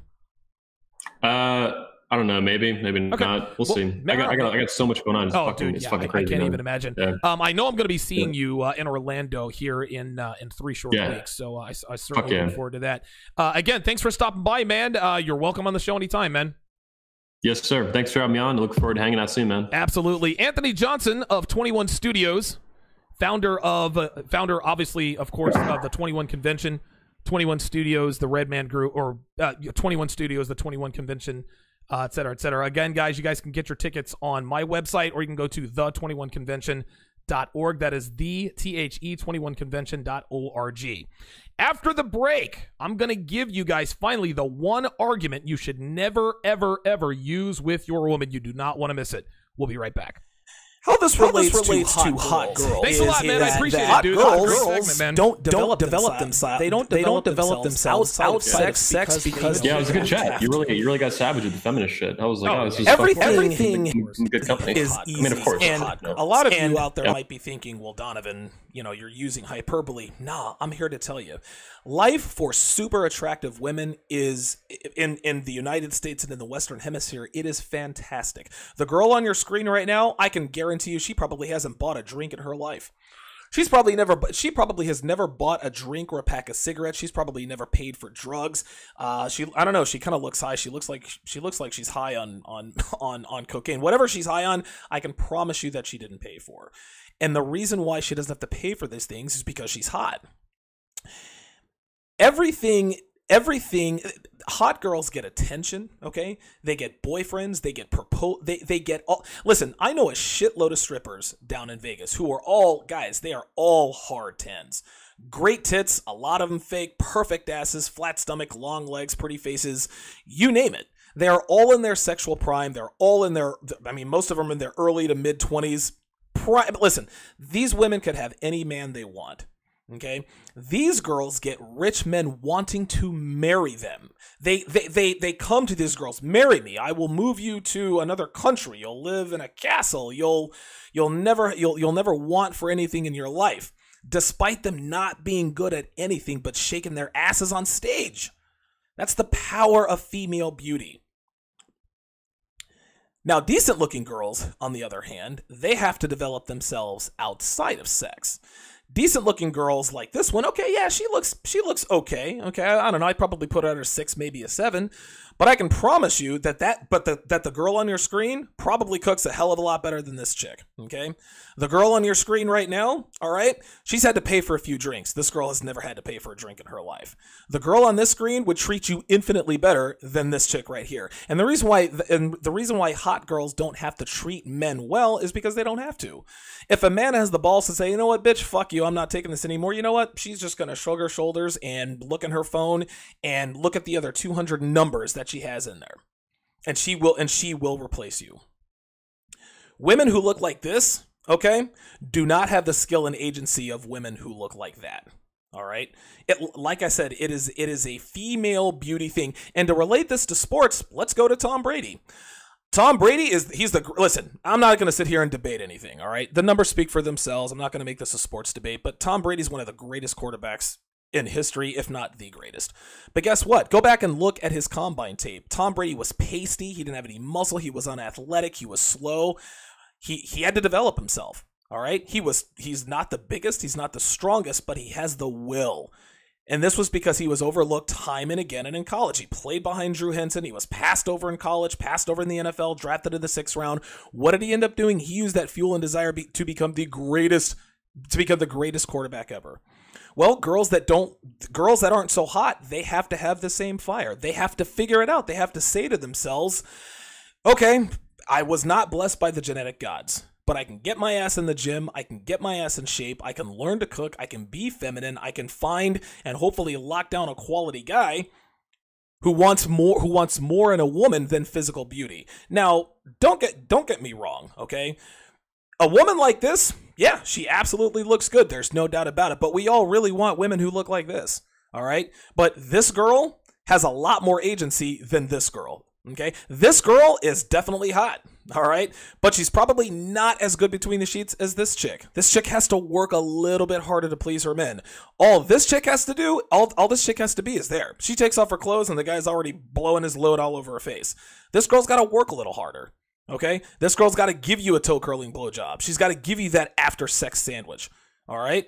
She has to work much harder than this girl because this girl's beautiful. Let's call it what it is, guys. Beauty is... People like to talk about the fact that, oh, all you men care about is the way a woman looks. Yeah, absolutely. That doesn't necessarily mean that we don't care about everything else, but if you are not attractive, we are not interested. I've said it before. You could be the brainiest, and even if you're a brainy chick, even if you're a quote unquote smart woman, it doesn't really matter. But you could have the greatest personality, you could have a great job, you could be the most sincere, feminine, kind, selfless, generous woman out there, and we may love to spend time with you. But if we are not attracted to you, we're never going to find out what those personality traits are. We'll put you in the friend zone. We are not trying to fuck you.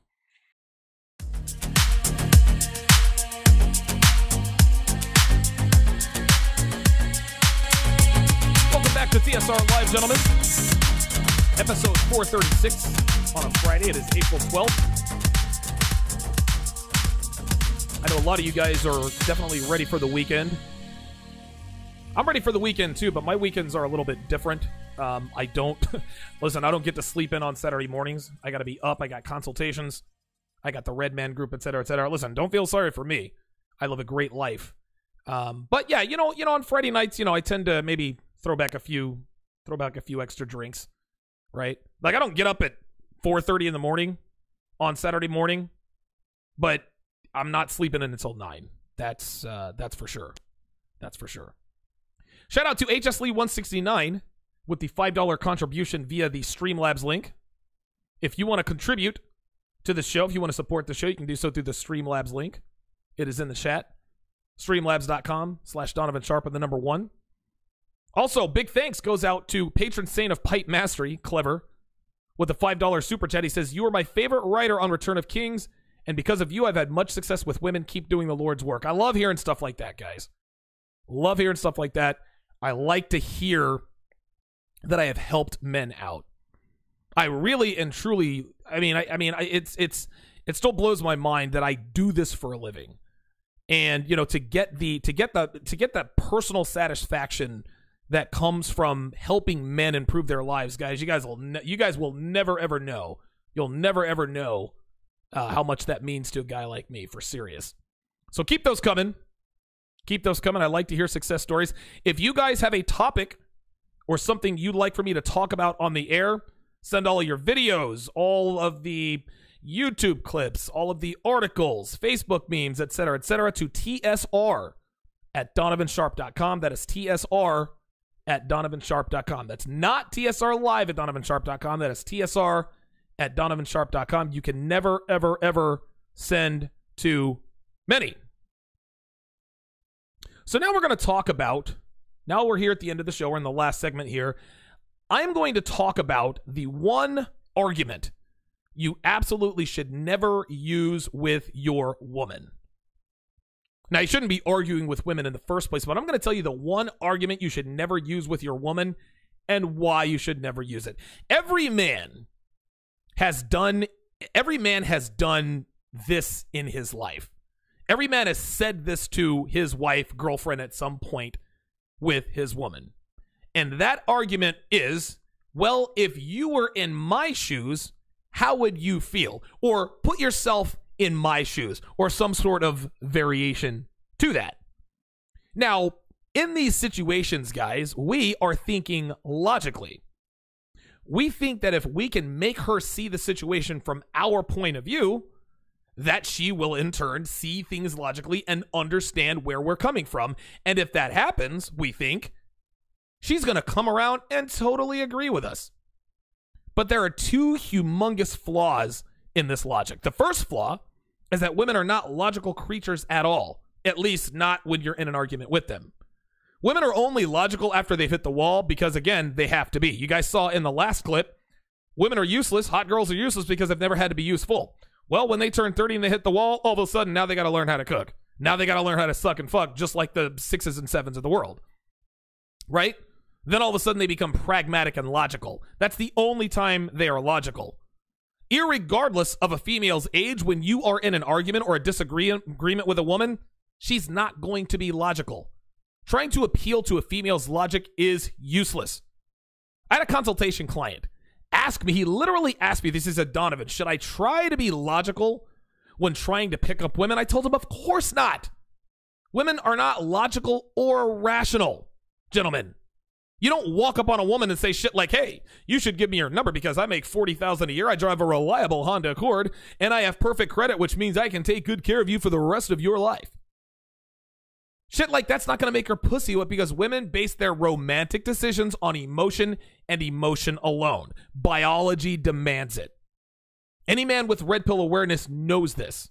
Shit, you don't even have to know the true nature of women to understand why they don't make decisions on anything based on rational thought. At least romantically. That said, if you expect your woman to see things your way in a disagreement because you did the rational thing and asked how she would feel if the situation were reversed, gentlemen, you're going to be disappointed every single time. Again, you're trying to appeal to her logic, which backfires every single time. Right? She'll say, well, I feel different. You think that she'll say, well, I feel differently because of blah, blah, blah, blah, or whatever her answer is. It never makes sense because it's not based on logic. Her response leads me to the second major flaw in this logic, and that is that women will lie every single time. I'm going to give you the perfect example of this. Let's say that you and your girl are arguing about her texting back and forth with her ex, which, by the way, would not happen if you have groomed her properly and if you are a true 5%er type red pill aware alpha male. But for the sake of argument, let's just take the typical, let's just say that you're the typical clueless male in 2019 and you're in an argument with your woman about texting her ex. You two go back and forth for a little while. You yell, you get loud and so forth, you make your arguments, and then you ask her what you believe, the silver bullet to win the argument by appealing to her logic. Well, what if I was texting back and forth with my ex? You wouldn't like that, would you? Gentlemen, I'm here to tell you, 11 times out of 10, 15 times out of 10, that bitch is going to say, no, it wouldn't bother me at all because if you told me you two were just friends, I would trust you and not suspect anything.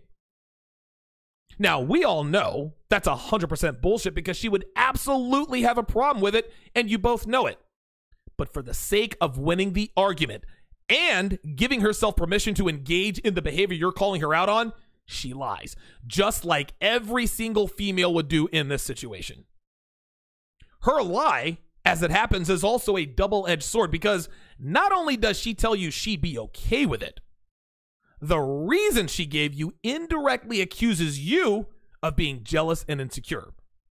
So when girls say, well, of course I wouldn't have a problem with it because I would trust you, what they're also doing is shaming you into ignoring your instincts by telling you that they would trust you in the same situation for no other reason but to create the margin they need to engage in behaviors that lead to cheating, like, say, texting her ex.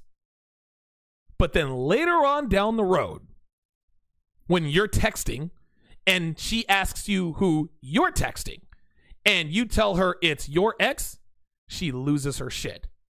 And when you remind her of what she told you before, when you remind her that she too said that she would be okay with you texting her ex, she will always respond with this.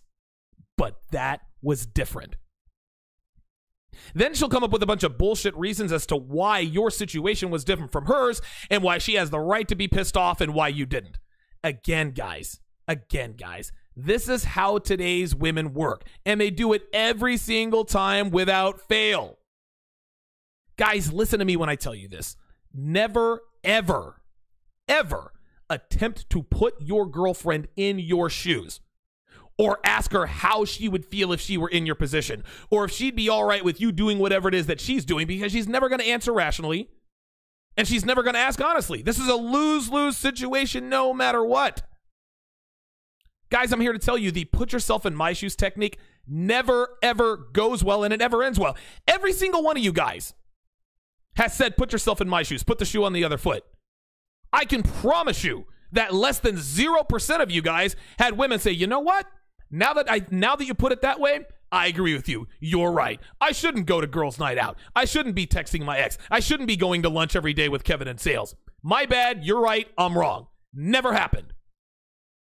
If your girl is texting her ex or doing something that you both know is conducive to infidelity, tell her to stop it or you're fucking gone. Period. And gentlemen, you better be ready to follow through, because if you're not, she will not stop the behavior.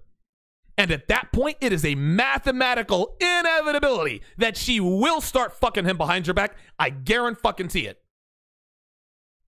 If you want your woman to stop the behavior, tell her to stop and leave it at that. No explanations, no rational questions, none of this, well, how would you feel if I did? None of that shit. And if your woman asks you to think about it from her perspective, well, how would you feel if I did the same? Here's what you tell her. Stupid question, I'm not a woman. And leave it at that.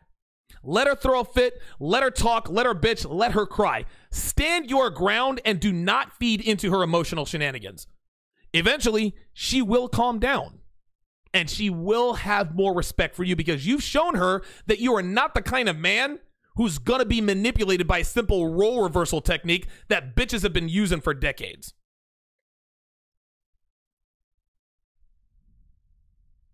All right, let's check the chat one last time here before we sign off. Actually, kind of a short show today. We've only been on the air for 2 hours and 12 minutes. How about that? Red Beast says, Gundam is greater than women. I used to watch Gundam Wing. That was a very interesting show. God, Gundam Wing. So there was Wing Zero, there was Epion, there was Tall Geese, Heavy Arms, Shanglong. Yeah, something like that. There was the Lieutenant Zex Marquise, there was Wu Fei, there was Hito, there was Duo Maxwell. Yeah, I remember I used to watch that show. Michael Milano checking in says, I have a master's in business. It doesn't mean shit. Donovan and Steve are giving us a PhD in life. Appreciate that, Michael. Michael Milano, listen, Michael Milano's got game. This guy's got rock solid game, dude. I talk to him often, and he is, dude, this guy's got airtight game, man. Mike Shinnery says, feminism is destruction at the core, like a bad nuclear reactor movie. I love it.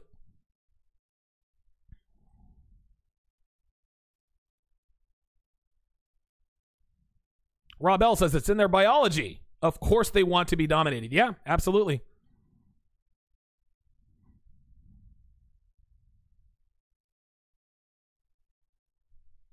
And Waikia 31 says we have a red pill man in the White House now. You're goddamn right we do. Hellfighter says, I want to plan a couple of days in Vegas. Anybody in? Oh, good shit, man. Mr. E1976 making a late appearance. Mr. Mink says you cannot logic your way into pussy. No, you cannot. This is why we tell men to appeal to a female's emotions. This is how you get laid.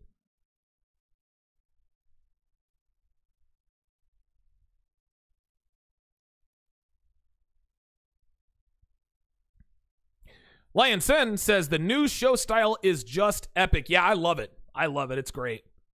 It's fucking great. Interestingly enough, the reason why I made the show earlier in the day is because at 5, dude, and guys, I am full throttle from sun up till sundown. So by the time 5 o'clock got here, 5:30, I'm already running on E. Dude, 1 o'clock in the afternoon, man, I'm still redlining. So I've got all the energy to come on here and spit this knowledge. Good stuff, man.